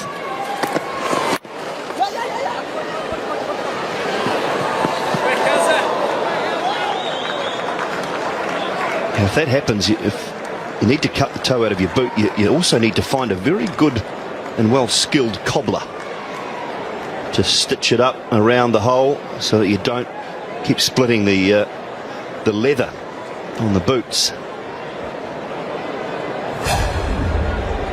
So watch the toe really come out of the boot there. Look, I mean, the toe's out and almost on the ground, and then it retracts back. Neck to gone! Brendan McCullum takes a good catch. So Hamish Bennett has got another. And New Zealand pick up their third. That's been a good over from Bennett.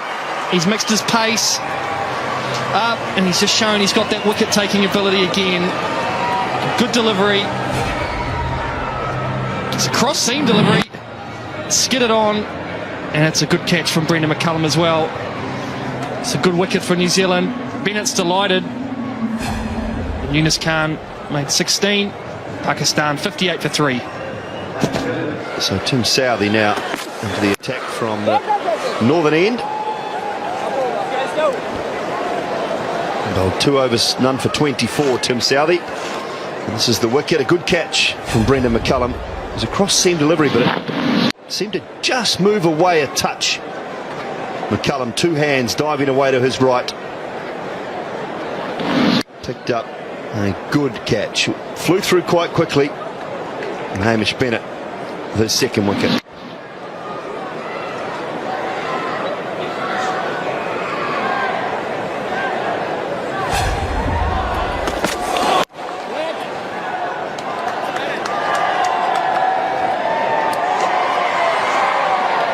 Looks effective, Bennett, when he uses that change of pace. It's a very good change of pace. And then that quicker cross-seam delivery that skids on. It's a real variation in pace. It only takes that split second to make the error of judgment for the batsman, and he's got the wicket and got the reward.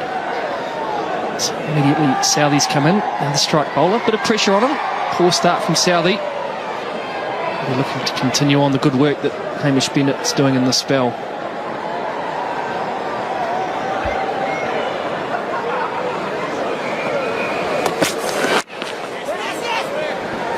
Good running.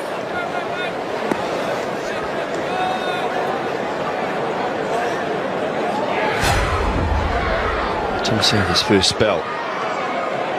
A little bit of width, a little bit short. And those boundary balls, 5 of them in total.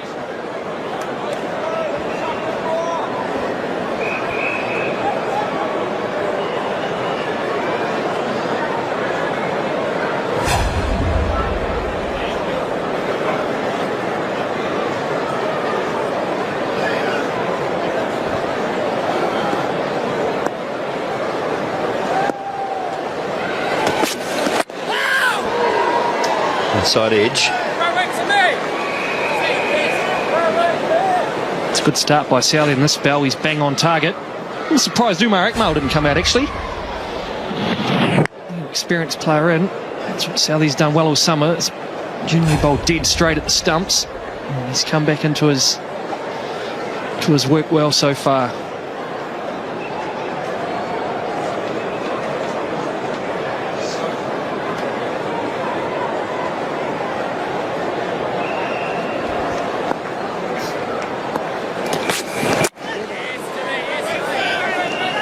He talked about the pressure put on Tim Southey a little bit by Hamish Bennett. I actually talked to Kyle Mills this morning on the way into the ground, and I said to him, oh, well bowled in Hamilton. He bowled really, really well that night. And I said, there's been a bit of pressure on you. He said, yeah. He said, I felt it. I said, but it was nice to respond, which was good. He knew the pressure was on him. He knew he'd been asked to do a job and perhaps been underperforming to his standards, and he felt like he got it right again in Hamilton, so it was good from New Zealand's point of view. Another quick single, chance at the bowler's end, misses. 60 for 3. It's one nice and fine, and that'll go for 4. I won't cut that one off. End of Woodcock's first over, 76 for 3.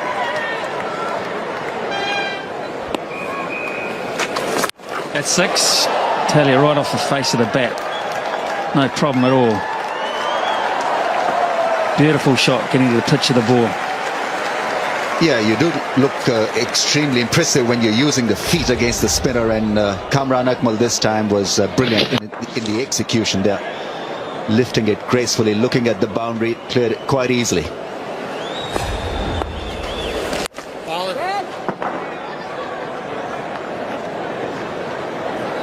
90 for 3. Oh, yes, mate, He's got to lend his partner some help here, said Shafiq. Just to take the strike, 19 balls and 11 on the board for him. Yes, mate, all these dots, boys. And that's another dot delivery. That means more pressure on the youngster. Real good, mate, Runs per over required, now jump to 7.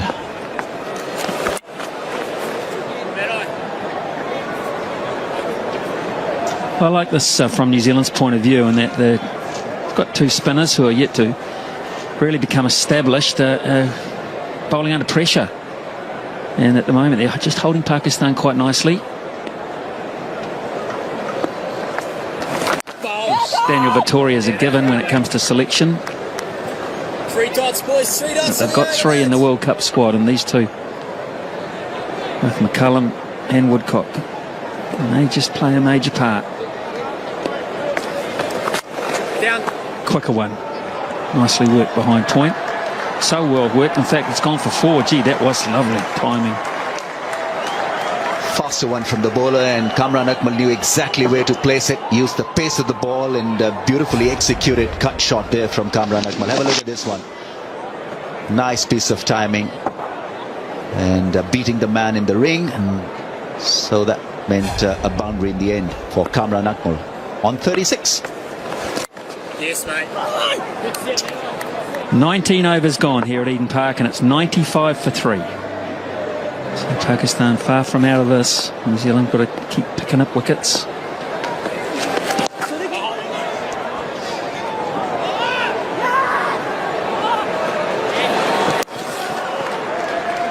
I think eventually, Smith, it'll boil down to how New Zealand bowl again in the batting power play. They outwitted Pakistan last time with the slow deliveries and change of pace.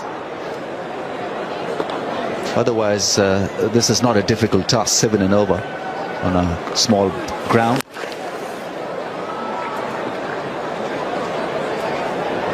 They need another 50 out of this partnership, at least 50 more, and then allow the likes of Umar Akmal, Afridi, Razak to be unleashed.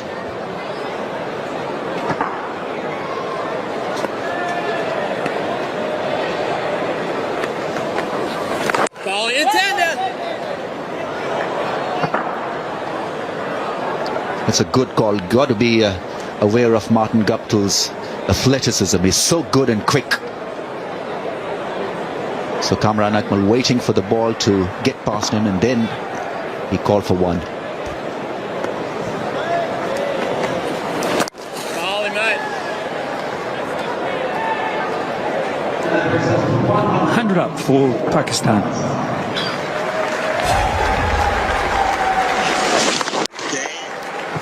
There you see, weight was the call, and then the big dive from Guptill. He missed the ball, and that single was taken.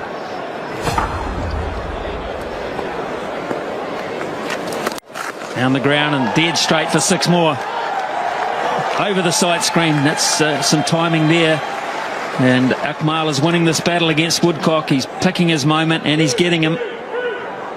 Wow, another blistering straight drive. He's got his dancing shoes on, Kamran Akmal. That's a second 6 that he's hit straight back. Glorious shot. Absolutely well done. Champion stuff. Easy and relaxed, and banging the ball hard straight back.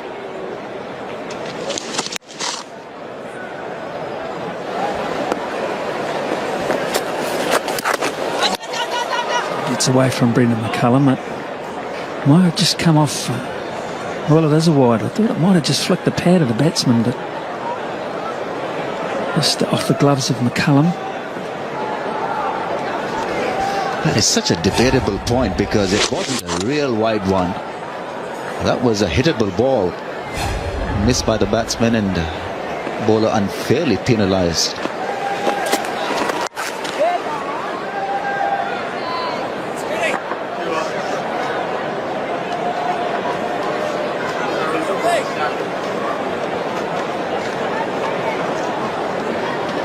That bat has taken a lot of balls. A lot of red ones, and now a good white covering as well.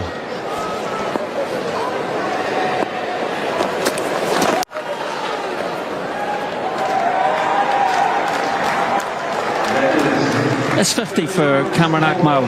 Really well played too. Good all-round match he's having. And Pakistan 118 for 3 at this point. 28 overs to go, and rushing into the seats now, Craig McMillan and Simon Doull. Thank goodness for that. Thank you, Smithy. Pakistan building a nice little partnership here. 60 from 61 from 61 now.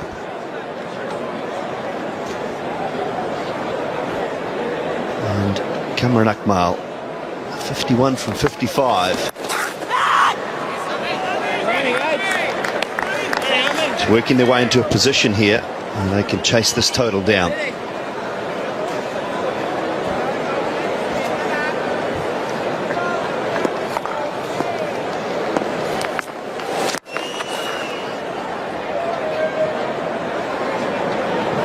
They haven't really let Nathan McCullum settle. They didn't let Luke Woodcock settle. 3 overs for 27 for Woodcock. Nathan McCullum has gone for 18, so a little more economical. I think it's important, Simon, when you're chasing a big total like 312, that you look to target at least 1 or 2 bowlers, and they did that with Woodcock to the point where he might not come back and bowl his remaining 7 overs. So they've really... Oh, it's fine. He's used the pace from McCullum. Jamie Howe get there? No, he won't. Good shot from Sazad. Shafiq, good shot. Used the pace from McCullum. Got it very fine. It was basically on off stump, wasn't it? Left it so late. There's a nice late cut.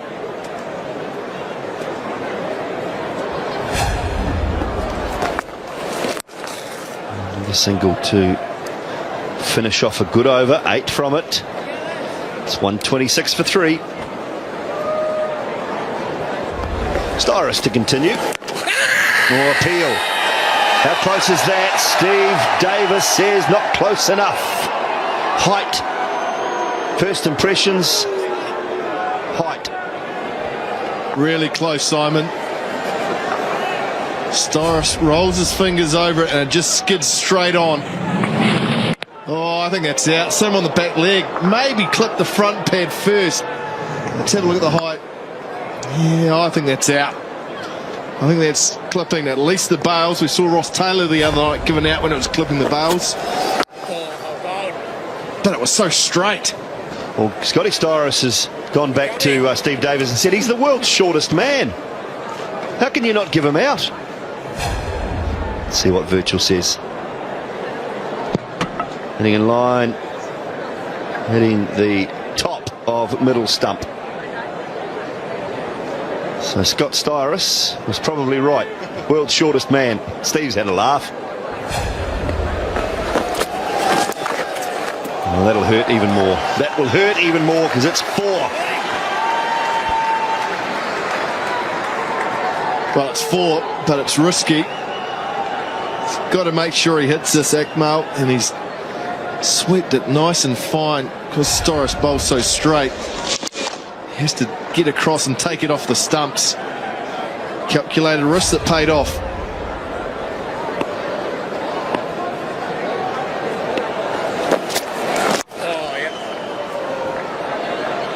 Doing it well, these two, Dooley. Partnership of 74 from only 70 deliveries. Shafiq's taken his time to get in, but now has 26 from 34. And there's some trouble for Ross Taylor in terms of his bowlers. Interesting discussion between those two.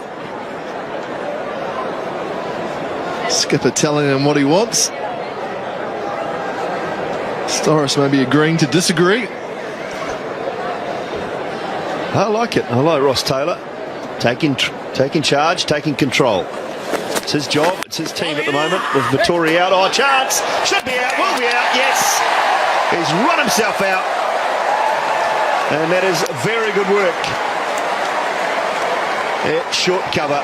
McCullum doing the rest of it, taking the bails off. Well, this is Martin Guptill. Look at that, he's off Shafiq, and then he gets sent back halfway down. Martin Guptill in quickly, and he's well gone. A good foot out. McCullum does the job, takes the bails off, and we'll see a green out on the big screen. A red one, even better. Shafiq has to go. New Zealand get the wicket they want. And Shafiq walks back for 26.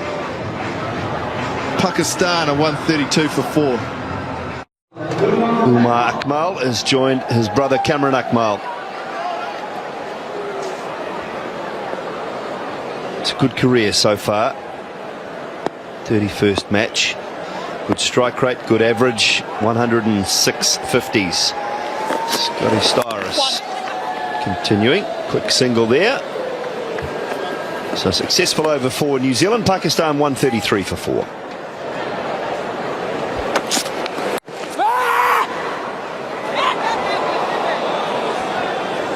Slight misfield. That doesn't cost New Zealand anything.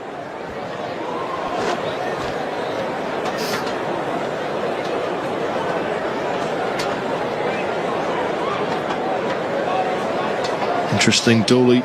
James Franklin coming left arm round, not left arm over. So he can bowl straighter, probably, take away the angle across the right-hander.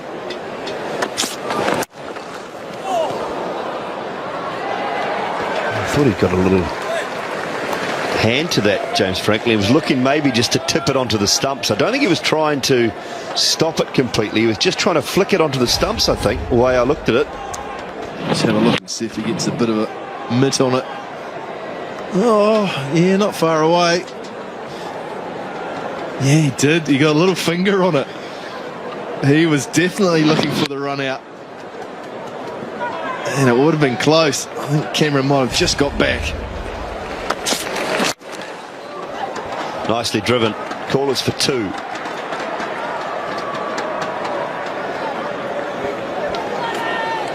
It's one of those things, as a bowler, do you stop the ball going for that one run or do you take the risk?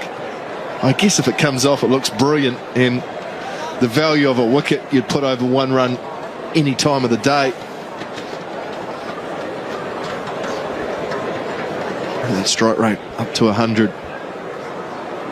He's the key now, isn't he? He's the Jesse Ryder of the Pakistan innings. Has to go on.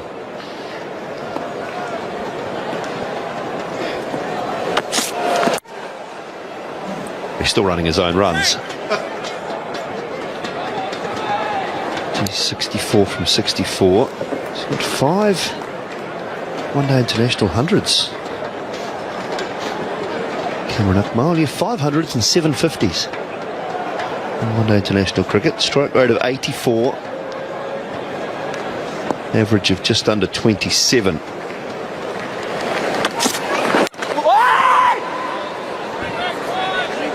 I think a majority of those hundreds, Simon, have come since he's been open. He actually opened for a couple of seasons. Started down, as most keepers do, at number 7 or 8. He's worked his way up the order. And I think 4 of the 5 are probably at the top of the order.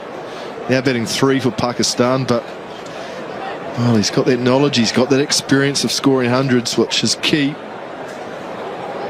Vastly experienced, 129 matches. So for me, he's the key player now. New Zealand have to target, and maybe even risk bringing a few players up, putting some pressure on. Nicely played. Good over from James Franklin. 146 for 4. Scott Styris is going to continue. Right way, go. These dots are great, lads. We're good, boys. We dog creeps up here, boys.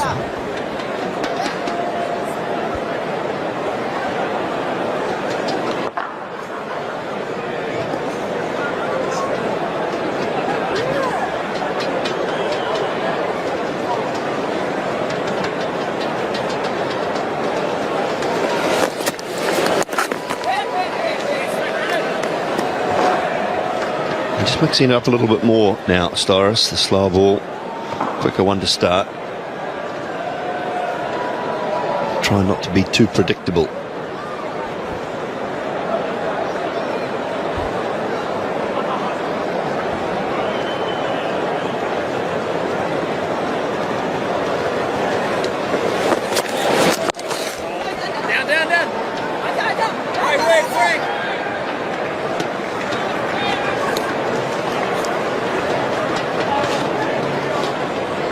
They've got to set a target for themselves here, Pakistan, as to where they want to be. At 34, 35 over mark. How much work they want to leave to the last 10 to 15 overs. How much damage can they do in that batting power play?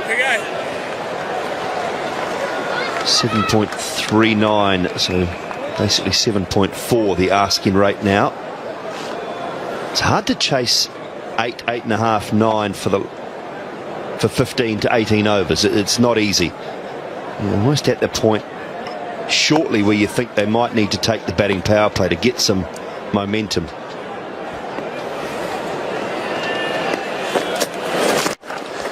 Or maybe they could just hit down the ground and go for 6. 150 up for Pakistan. Cameron Akmal deciding he doesn't need any batting power play. Storis going a touch full, and Akmal just laced into it. The off cutter again, right in the slot, and that's the best place to hit it, down the shortest part of the ground, straight back over the bowler's head. Is it worth Ross Taylor maybe chopping and changing the bowlers a couple of short spells just to see if he can break up this partnership dually, or does he keep going on with the status quo of Franklin and Storis? Well, Franklin's been pretty good. Reasonably economical at the moment. Storis might get a break. Might go back to the spinning option, another good single. And we go back to Woodcock or McCullum for an over or two just to try something different. And we go back to Tim Southey. 4 overs, none for 29, Tim Southey, so he might come back into the mix. A little expensive today.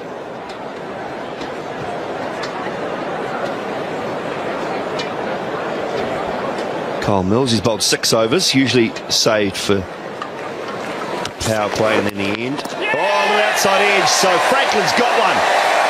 And it's Umar Akmal. He was surprised by the short delivery, and Brendan McCullum picks up another catch.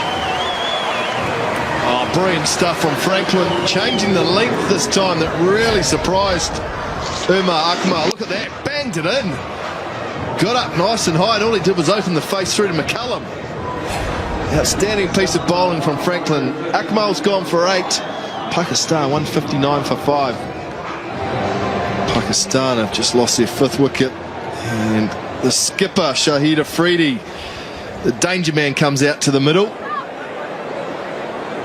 29 overs gone, still 153 to win for Pakistan, and that man there is going to have to do some damage with the bat. Talk you through the next wee while. Mark Richardson with Shane Bond. Thank you, Mac. I can promise you while this fella is out here, they won't fall below the asking rate, which is 7.29 right now. Timely wicket that for the Black Caps. So it's just starting to think, well, this could be game on, but I'll put them in front. Definitely in front. Oh, yes, big. Right where, Scotty. He'll be pleased with this because he banged it in. It was a good aggressive piece of bowling. Got too close for comfort for Umar Akmal, and half a run, half a fend.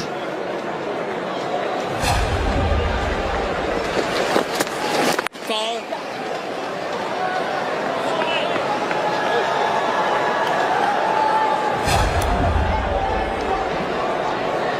So the first real short one he's bowled, and a real surprise element to that delivery.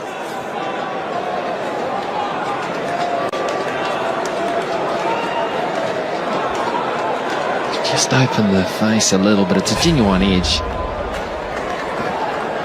Really good delivery. Now, what do we got here? There's a real change going on here. McCullum standing back. Fine leg back. Third man up in the circle. I'll suggest this may be a quicker style delivery. And it could be a short one too.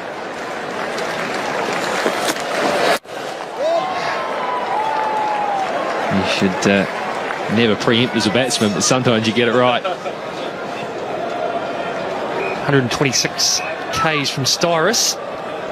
Used to bowl a little bit quicker than that a few years ago. It was actually 132, 133, but a good heavy ball. He's lost a bit of his pace now, as he's put on a little bit more weight. His bowling's got better. I think he's a better bowler now than he's ever been with those off-cutters. Sliding, just sliding. He snuck it through him. It was the quicker one again. Just sliding down the leg side. No complaint from Storris. I think he knew.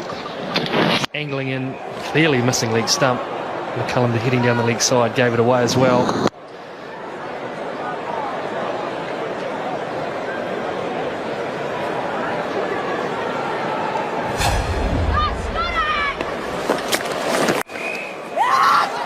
Can't get it through. Freedy runs halfway down the wicket, turns around, comes back.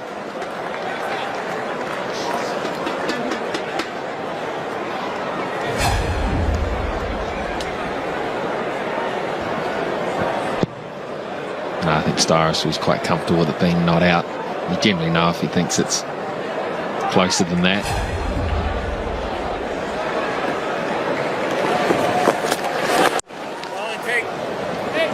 It's a good tidy over that from Scott Storris, backing up the over that took the wicket. 162 for 5. Here's the drink spake, Rick.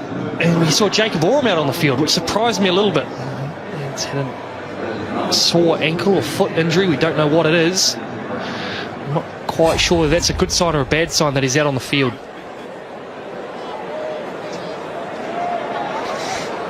We can only speculate. Oh, this is brilliant timing. The timing is far too good for Southey. Or was it Bennett down there? A very, very nice piece of batting. Bennett it was. Stretched him the whole way. Just look at this. Just leant on it. Used the pace. Beautiful stroke.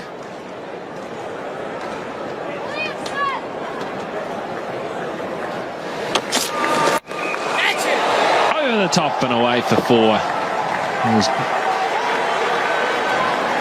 just over the top of mid-on, who was up. Every time a Freedy comes to the crease, you know something's going to happen. Doesn't take long to get into his work. 13 away from a century for Kamaruk Mount. A lot resting on his shoulders now on this run chase to bat deep. Poison on the onside. The man's up. He gets it wide though. Dreadful timing.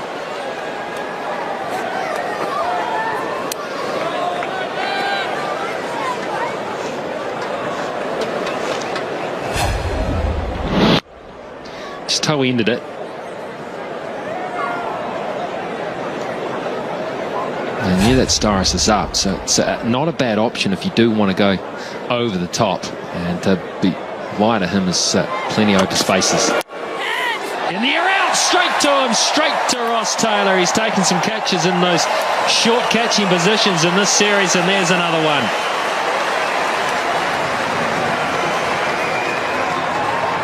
It's been a quality spell of bowling from James Franklin. A couple of valuable breakthroughs. And he's got the main man for Pakistan. In the end, he'll be disappointed with that dismissal. Comfortable catch for Taylor. Brings to an end a fine innings from Cameron Akmal. He goes for an outstanding 89. Pakistan now 180 for 6. The top 6 are all out now. Things starting to look a little drastic for Pakistan. A couple of good hitters in, and Afridi and Razak. But really they'll have to hit well for a decent length of time. James Franklin has chipped in here with 2 wickets. The job he's required to do is very much the 7th bowler.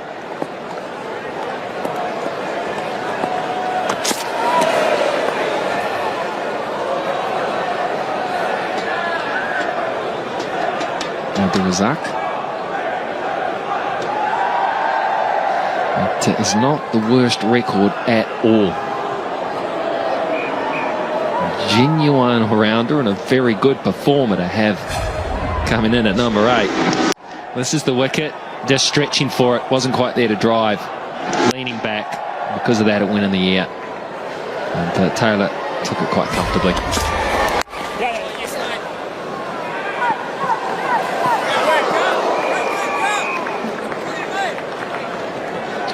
I think this role is more suited for Franklin now. He doesn't have the pace that he had when he's a little bit younger, and now he's adapted his game into being a frontline batter. What he can do is he offers that left arm variation. He can come in, he likes to bowl around the wicket. and he gets the field out, he has the protection to change his length. I think it's difficult for him at the top of the innings at his pace to be able to bowl the short ball because he just doesn't have that pace anymore. Well, he's used at times in the series to open the bowling, wasn't he? Even in the T20s.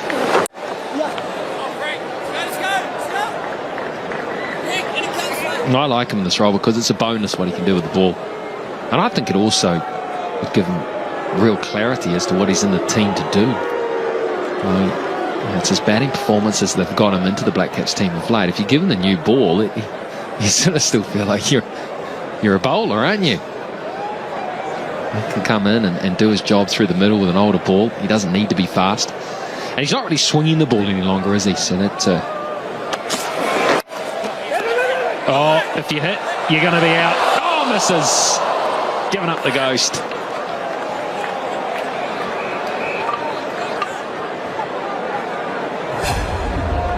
I've seen a lot of runs in the series. Partners being left high and dry. Guptill's a great turn and throw. He's got the strongest arm in the team. No chance. And Guptill, well, he's given it a Michael Holding. He sets a high standard for his fielding because he is a very good fielding. The whole team does, actually. Edge gone, another one's gone. Taylor's brought himself in the first slip. Brilliant piece of captaincy, he's done the trick.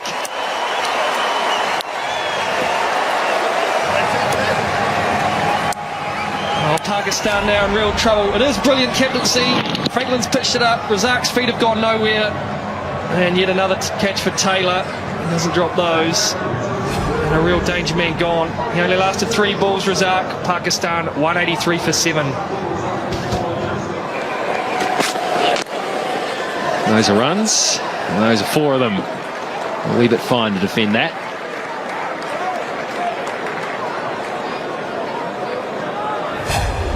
Yeah, 3 runs for Tanvir there, Southee. He has started off the over well, bowling that outside the off-stump line. And he's lost his patience. It's brought a poor delivery. Good delivery.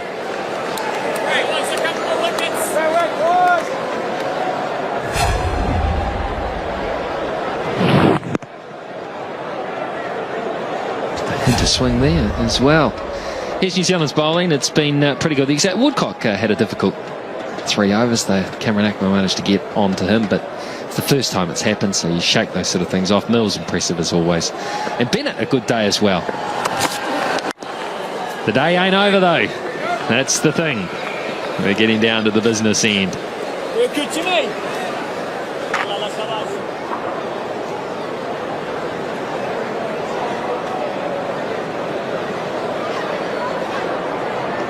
Well, Shane, you take an interest in young fast bowlers. What have you made of Bennett's development? I think he's been good today. I'm pleased that he's used his variation in the early overs. I think it's helped him out. I think he's taking wickets, so he's doing very, very well.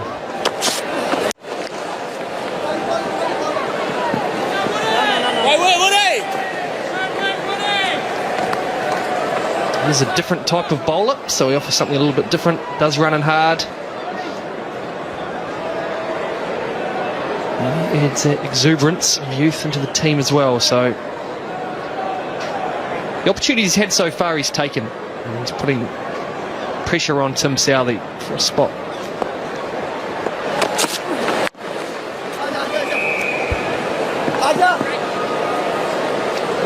Great work, Frank. 195 for 7.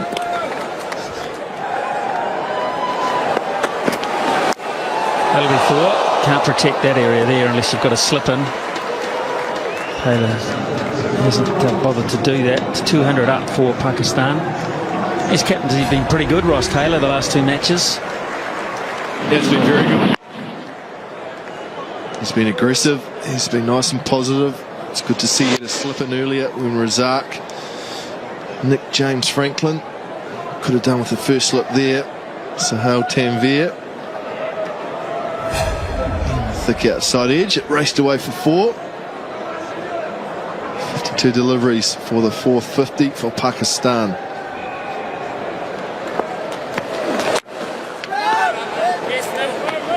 111 off 81, Smithy. You'd say that if Pakistan were 3 or even 4 down, they'd be favourites to win this game. But 7 down, I think it's obviously in New Zealand's favour. Well, I can really only make one mistake, particularly if that mistake is a freebies. So they've got to play nigh on perfect cricket from here on to win it.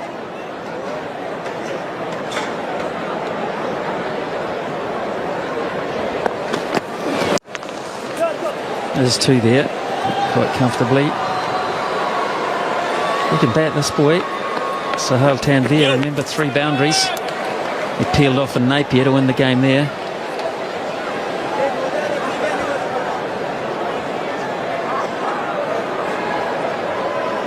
He can bat. Didn't have a great day off the ball. Got a bit of tap from the New Zealand players today. Tanvir. Already hit 2 boundaries. Run a ball, so a good start for him.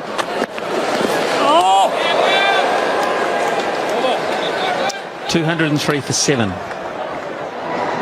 And that last block of overs where Nathan McCullum and Styrus took the game by the scruff of the neck, they'll be the ones. And Afridi is at the moment content just to take ones and hand the strike back to a lesser player.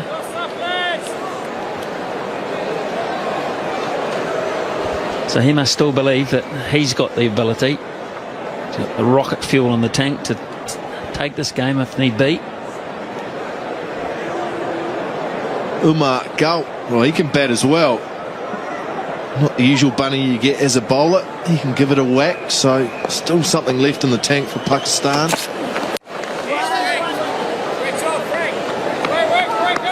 He's obviously got an over number. There's an over he wants to take the batting power play. It might be 40 and say, right, we need roughly, could be around 90, 95 off the last 10. That's too many, I reckon. There's too many. You've got to have a lot of luck in there. Oh, he can hit 65 off 25. That makes it a bit easier. But you're right, he can't make a mistake. 7 wickets down, you're under pressure. That's close-ish, but not close enough. Jingles, it nearly hit him on the full.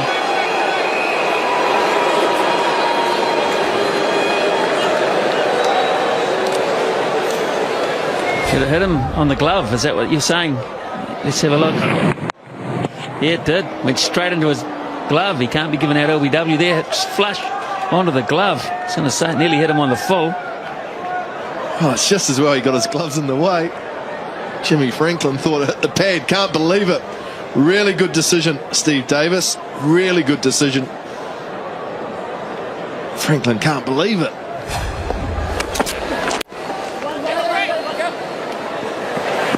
Oh, gee whiz, Martin Guptill, he said. So many chances in this game. He's affected 1 run out, but they keep teasing him. They do. He's so quick. Look at this. Don't tell me he would have been out if he'd hit. Very close. Give him the benefit of the doubt, but surely Pakistan by now would be saying if it's anywhere near Guptill, let's just say no. Err on the side of caution. So quick, so explosive over the first 2 or 3 metres that he gets closer to the ball than what you expect. He gets there faster, puts you under pressure. Deep mid wicket going out for Afridi. 3rd man comes up, top left of screen.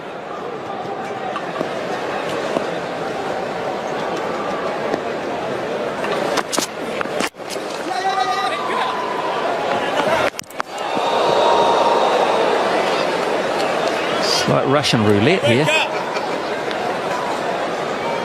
He's going to hit these stumps soon. And if he does, they could find themselves in a bit of trouble. He was always just ahead. Shahid Afridi there. Guptill, the throw wasn't far off. It's been dynamic in the field today for New Zealand.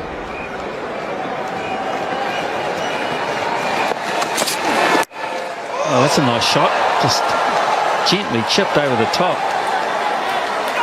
Very skillful. 212 for 7. He's had a good day with the ball, Bennett. 2 wickets to his name. Just the single. He bowled a terrific over of slower deliveries in Hamilton. 6 in a row, and it was a beauty in a crunch situation. And he started this over with a delivery under 100k. Oh, when he's bowling, say, around 1 foot. So there's a 40k difference between a normal delivery, 35 to 40k, and his slower ball. Without too much of a change of action. That's when it becomes hard to read.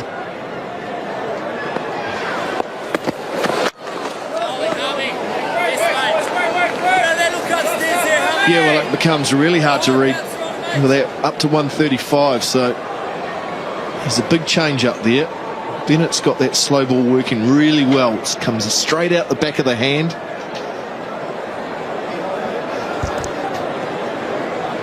So it's a good mixture. Keeps the batsman guessing. Slower ball at 100k or normal delivery at 135. That wasn't a slower delivery. In fact, it was a beauty. That's a good way to settle somebody down. Get them onto the back foot. Thumbs up from Sahal Tanvir. It was a nasty half second here. Well, he'll appreciate this. Being a fast bowler himself, he'll appreciate good fast delivery that was right on target. Really good from Hamish Bennett. Good aggression, good intimidation. Get him off the front foot. Look at him. Big tall fella. What does he follow it up with? One of those. Just angling across. Terrific stuff here. Slowing momentum down. 3 dots in a row as well. It's excellent bowling from Bennett. Good aggression. Playing a miss. Tanvir just hanging back a touch. This is the one that gave him the ring side of the helmet. Good stuff from New Zealand's fast bowler. For that 4 dots in a row, Smithy. Brendan McCullum saying he's sitting right back to you, Hamish. So that short delivery's worked, pushed him back. Can he finish this over left? 1 ball left. Been brilliant so far, just the one off it. Just going to finish it off. Last ball.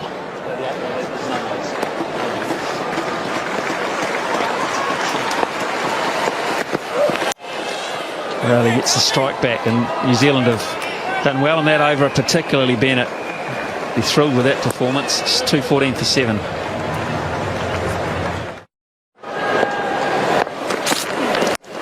Oh, that's launched into a gap on the onside. It'll just run over the rope for 4.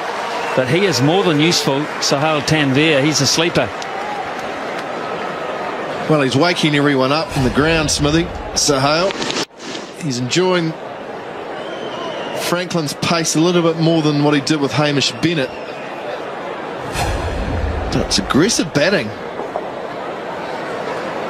Still haven't taken the batting power play. Pakistan, he's got 25 off 24.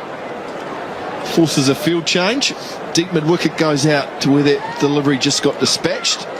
And I guess the third man comes up. Yeah, finally a third man up. He hasn't showed any tendency to play the scoop shot or a run shot at this point. He's just played traditional stuff down the ground, and it's been good to watch.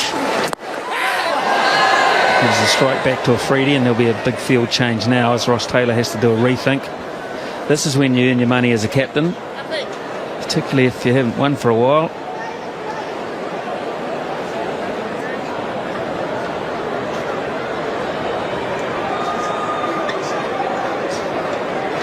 Well, Francis Payne has just whispered in my ear, Smithy, that Sahal Tanvir has 4 first-class hundreds. So even though he's batting at number 9, is more than useful.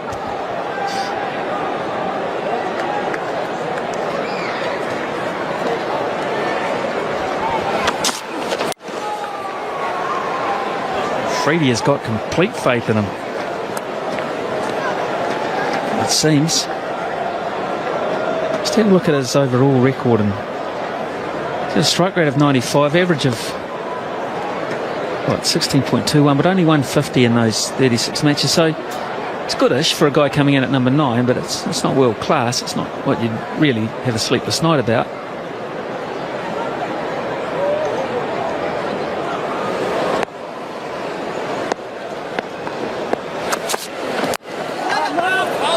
Here's a chance. Ross Taylor holds back. Freedy, they'd dearly love to get a Freedy who just about overstepped the mark.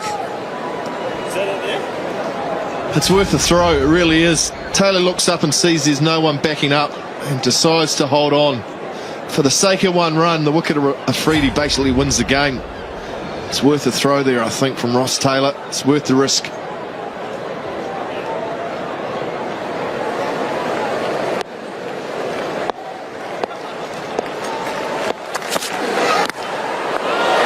Juicy slower ball there from Jimmy Franklin. 105k.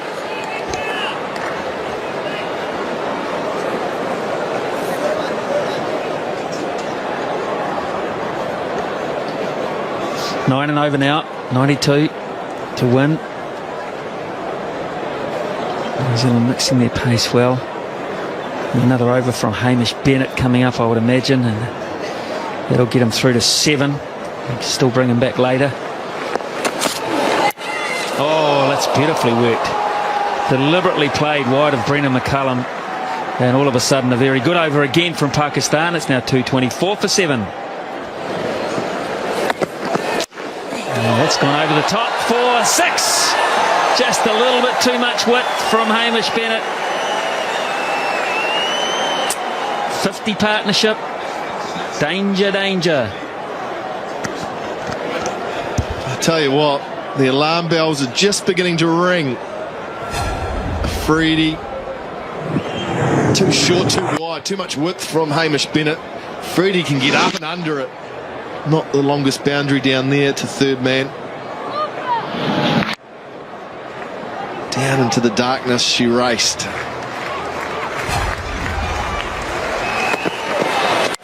Oh, he swatted that. Well, he's got that beautifully in front of square, the slower ball. He just picked his spot there. This was classy. 10 off 2. And still the batting power play. Pakistan are coming home strong. This time Bennett goes for his change of pace out the back of the hand. Too short again. Too much time. Afridi watches it closely. Goes bang into open space. All of a sudden 10 off 2 balls. Can't you read? It's boom. Says it on the bat, for goodness sake. 234 for 7. 78 from 58. Game on. What now for Hamish Bennett? Oh, that's better result. It's nervous, isn't it? When you haven't won many games in such a long period of time. You've got a hand on one here, and all of a sudden the grip's being loosened by one of the danger men of world cricket and an unlikely hero at the other end who's playing equally well. Well, the doubts start creeping in, Smithy. Some of those performances in previous games, all of a sudden, can we lose this? Where do we go? Well bowled. Slower ball is effective if it's full enough. Oh, it's really good from Bennett because it's brave. Got pumped earlier in the over when he bowled it too short. This time it's full enough. He gets the benefit of a dot delivery, so good brave bowling from Hamish Bennett. Shoaib Akhtar's got the pads on. He'll be coming at number 11 surely. The way these two are going, he might not be needed. He might not. I think he will. 3 inside the circle on the offside, 1 behind square on the on. Here's Hamish Bennett. And he goes out to the man at deep point for 1. It's Tim Southey. So 11 off 5, just a single here would make it a dozen, and that's under the asking rate, which is now down to 8.4.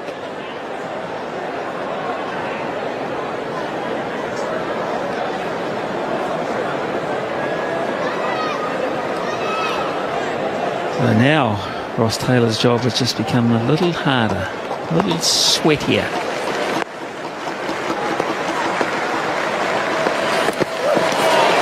Dot ball, gold, 235 for 7.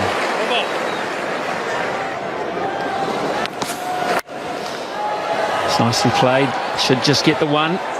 Oh, Freddie's wants to come back, but Tanvir says no. Well, he would have got back because the throw was all over the place from Bennett. Tanvir was a little bit slow. Look at that, how wide that is. Southey following Freddie. He's coming back. He's running to the danger end too. Look at the throw over McCullum's head. He would have made it, but Tanvir decided very early on that there was only one. So that's a good result for New Zealand. They get to bowl to the left-hander. Well, they do, but he's a pretty good left-hander. Now then, same theory here for Southey, who's going to go into the legs, it seems, of Sahal Tanvir. So Ross Taylor's got 4 inside the circle on the offside. Man back at mid-off. It's very important that we describe this because it's so important to the tactics of both people concerned. That is nigh on perfect length. Just thinking back to Hamilton, Smithy, where New Zealand bowled very well at the death. Oram and Mills did a good job. They bowled a lot of slow deliveries. Mixed their pace up, but they didn't bowl full. The slow deliveries were actually a touch shorter. Southey, we know, has got a very good Yorker, but he can't become predictable. Well, if you bring up the paint, which he did there, you're not going to get hit very far. You can hit the paint under the batsman's feet. You're okay. And he's done it twice in a row.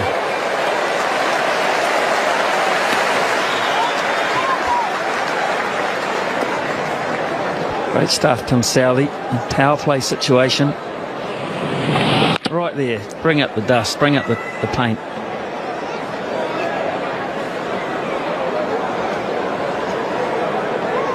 Yeah, it's really good. There's still 3 deliveries left in this over, though. Does he keep tracking on with it, or does he try a variation, a slow ball?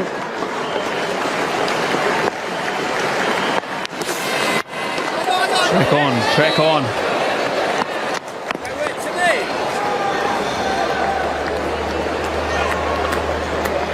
So this is terrific from New Zealand's point of view. This is really bonus stuff. Just 2 singles and a power play over, and 9 and over to get.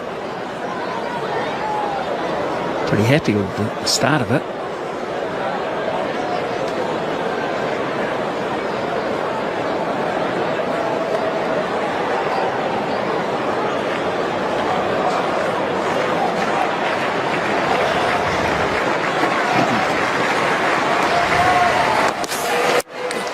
Just too full this time. You just missed the mark by 6 inches or so, and Freddie will get you. That was a pretty comfy height, full toss-wise. Yeah, it's a tough period, and you don't have to miss by too much to this man, and he will punish you severely. This time it was on the full. Even with 3 men back on the leg side, plenty of gaps out there. Freddie picked big gap behind square, picks up the boundary he's looking for. I've seen spinners bowl round the wicket in this theory of angle, but I haven't seen too many quicks bowl at this. They usually go back to what they know best, which is over the wicket and in.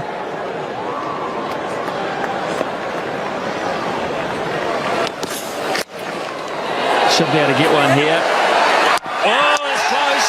It was a brilliant bit of work. Gee, I don't know. I don't know. Sahal Tanvir's taking the gloves off, but whether that's because he thinks he's out or he thinks he's home. He's got his bat stuck in the ground, Smithy. Watch this. It doesn't slide. Gone. He's in the grass. It hasn't slid. He's gone. You sure about that? You don't seem at all happy. He's got the red number, the red letters out, the OUT. And yes, you're right. He got stuck. Oh, the old portable pitches, eh? And the soft surrounds. Unbelievable. He did everything right. Sahal Tanvir, but nature beat him. It's 241 for 8. Done by the slower one. Let's have another look at it, Smithy. Southey delivers. Pretty good Yorker. Just dribbles out off the wicket. Look at Southey at full stretch. Backhand flick. That is outstanding athleticism from the young fast bowler. And Sahil Tanvir did everything right, except for he didn't run on the pitch where the bat would have slid perfectly. It's like it's in a divot. Just stopped. Great work, Tim Southey. And took that one out of the crowd. Bumps. It's just smashed. Nearly hit our cameraman. Can ill afford to lose him. He pummeled this Freedy. Well, it's another slow ball. One too many, you would say. And Freedy got right into it. Saw it nice and early.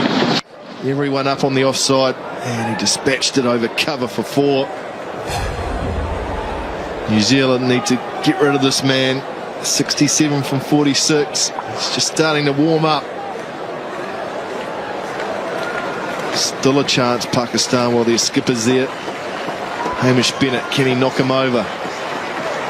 So man comes inside the circle at square leg, long on, wide mid wicket, a back on the rope. They're not that straight. That is into the crowd, and the Freedy has started to kick into gear. Look out, 250 up. Boom, boom. Shahid's in town. This time he gives himself a bit of room outside leg stump. Look how good a shot that is. Nice and straight. Bennett has a quick look. Oh, yeah. Oh, it's been put down too. Seen that a couple of times today. Beautiful piece of batting, wasn't it? It was just amazing. Just quite quick footwork there. Hitting through the line of the ball. And 31 balls for the fifth lot of 50 runs. 61 from 45. That's on. The gap only 16 now. 1 or 2 big overs and Pakistan are likely again, but still only the 2 wickets in hand. And Afridi is the man. A lot of changing in the field from Taylor. Long on comes up in the circle.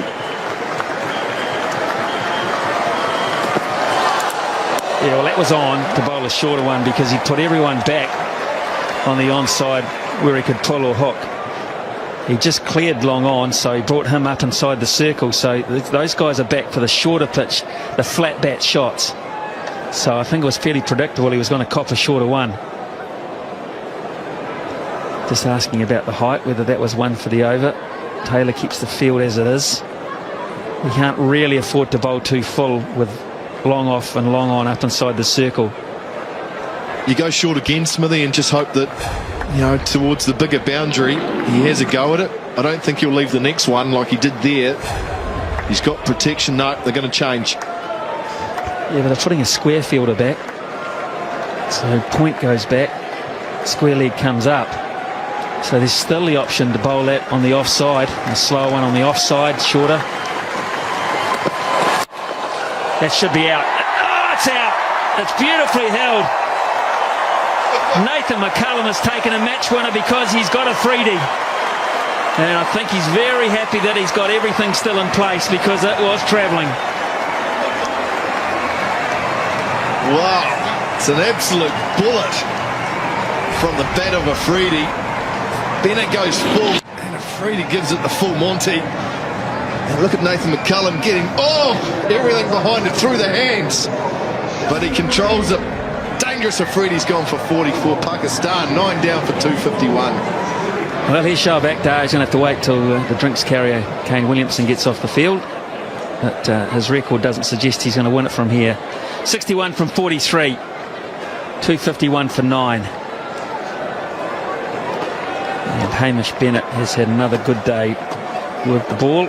He's got 3 for 45. And Afridi couldn't quite do it, but gee, he hit that hard that last one. He really did.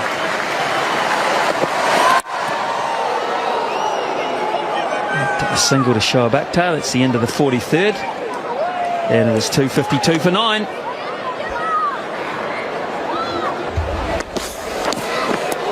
Well, that's a good start from Southey through the legs of Shoavakta.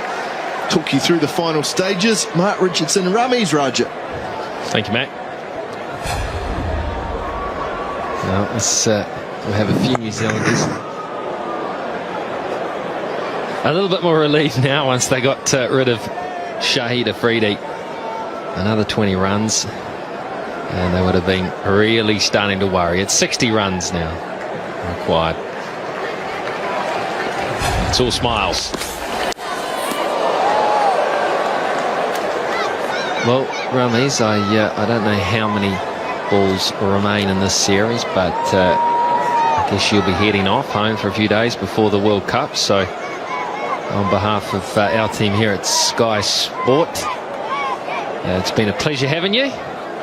Pure pleasure having you and the Sky Sports people. They've really looked after me, and it's been a pleasure, really. And the series has been brilliant. Cricket was outstanding. And New Zealand on the brink of a win here. Well, you've fitted in well, and we're not an easy group to fit in with. That I agree. But I tried extremely hard and I pulled it off. So what, you'll get a couple of weeks at home maybe and then off to the World Cup? Oh, that's right, yes, I'm stationed in Sri Lanka, so I'll be covering most of the Pakistan, in fact all their matches in Sri Lanka and a few other matches. Yeah, it's a busy circuit these days. Mohammad Hafizi looked good. Unfortunately, flicked one straight down the throat of the man. Just chipped with no real power at all. Hardly went the length of the pitch. If only Pakistan had played brightly in that pressure period where they lost 3-4 quick wickets. I think they were looking at the larger picture, that 300 total, and not really looking to build partnerships. I think that is where they lost the momentum and the game. And then Kamran Akmal was also a key wicket. Well, with about 10 overs to go, they needed 80 runs. Around about that, about 78. They were 7 down. Had they been 5 down, I would have said they were well in front.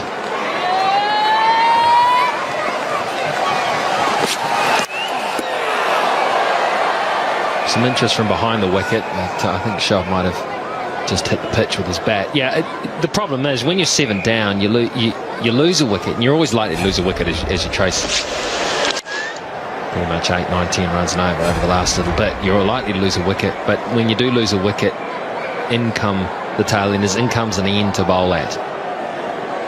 Too much is required of one person.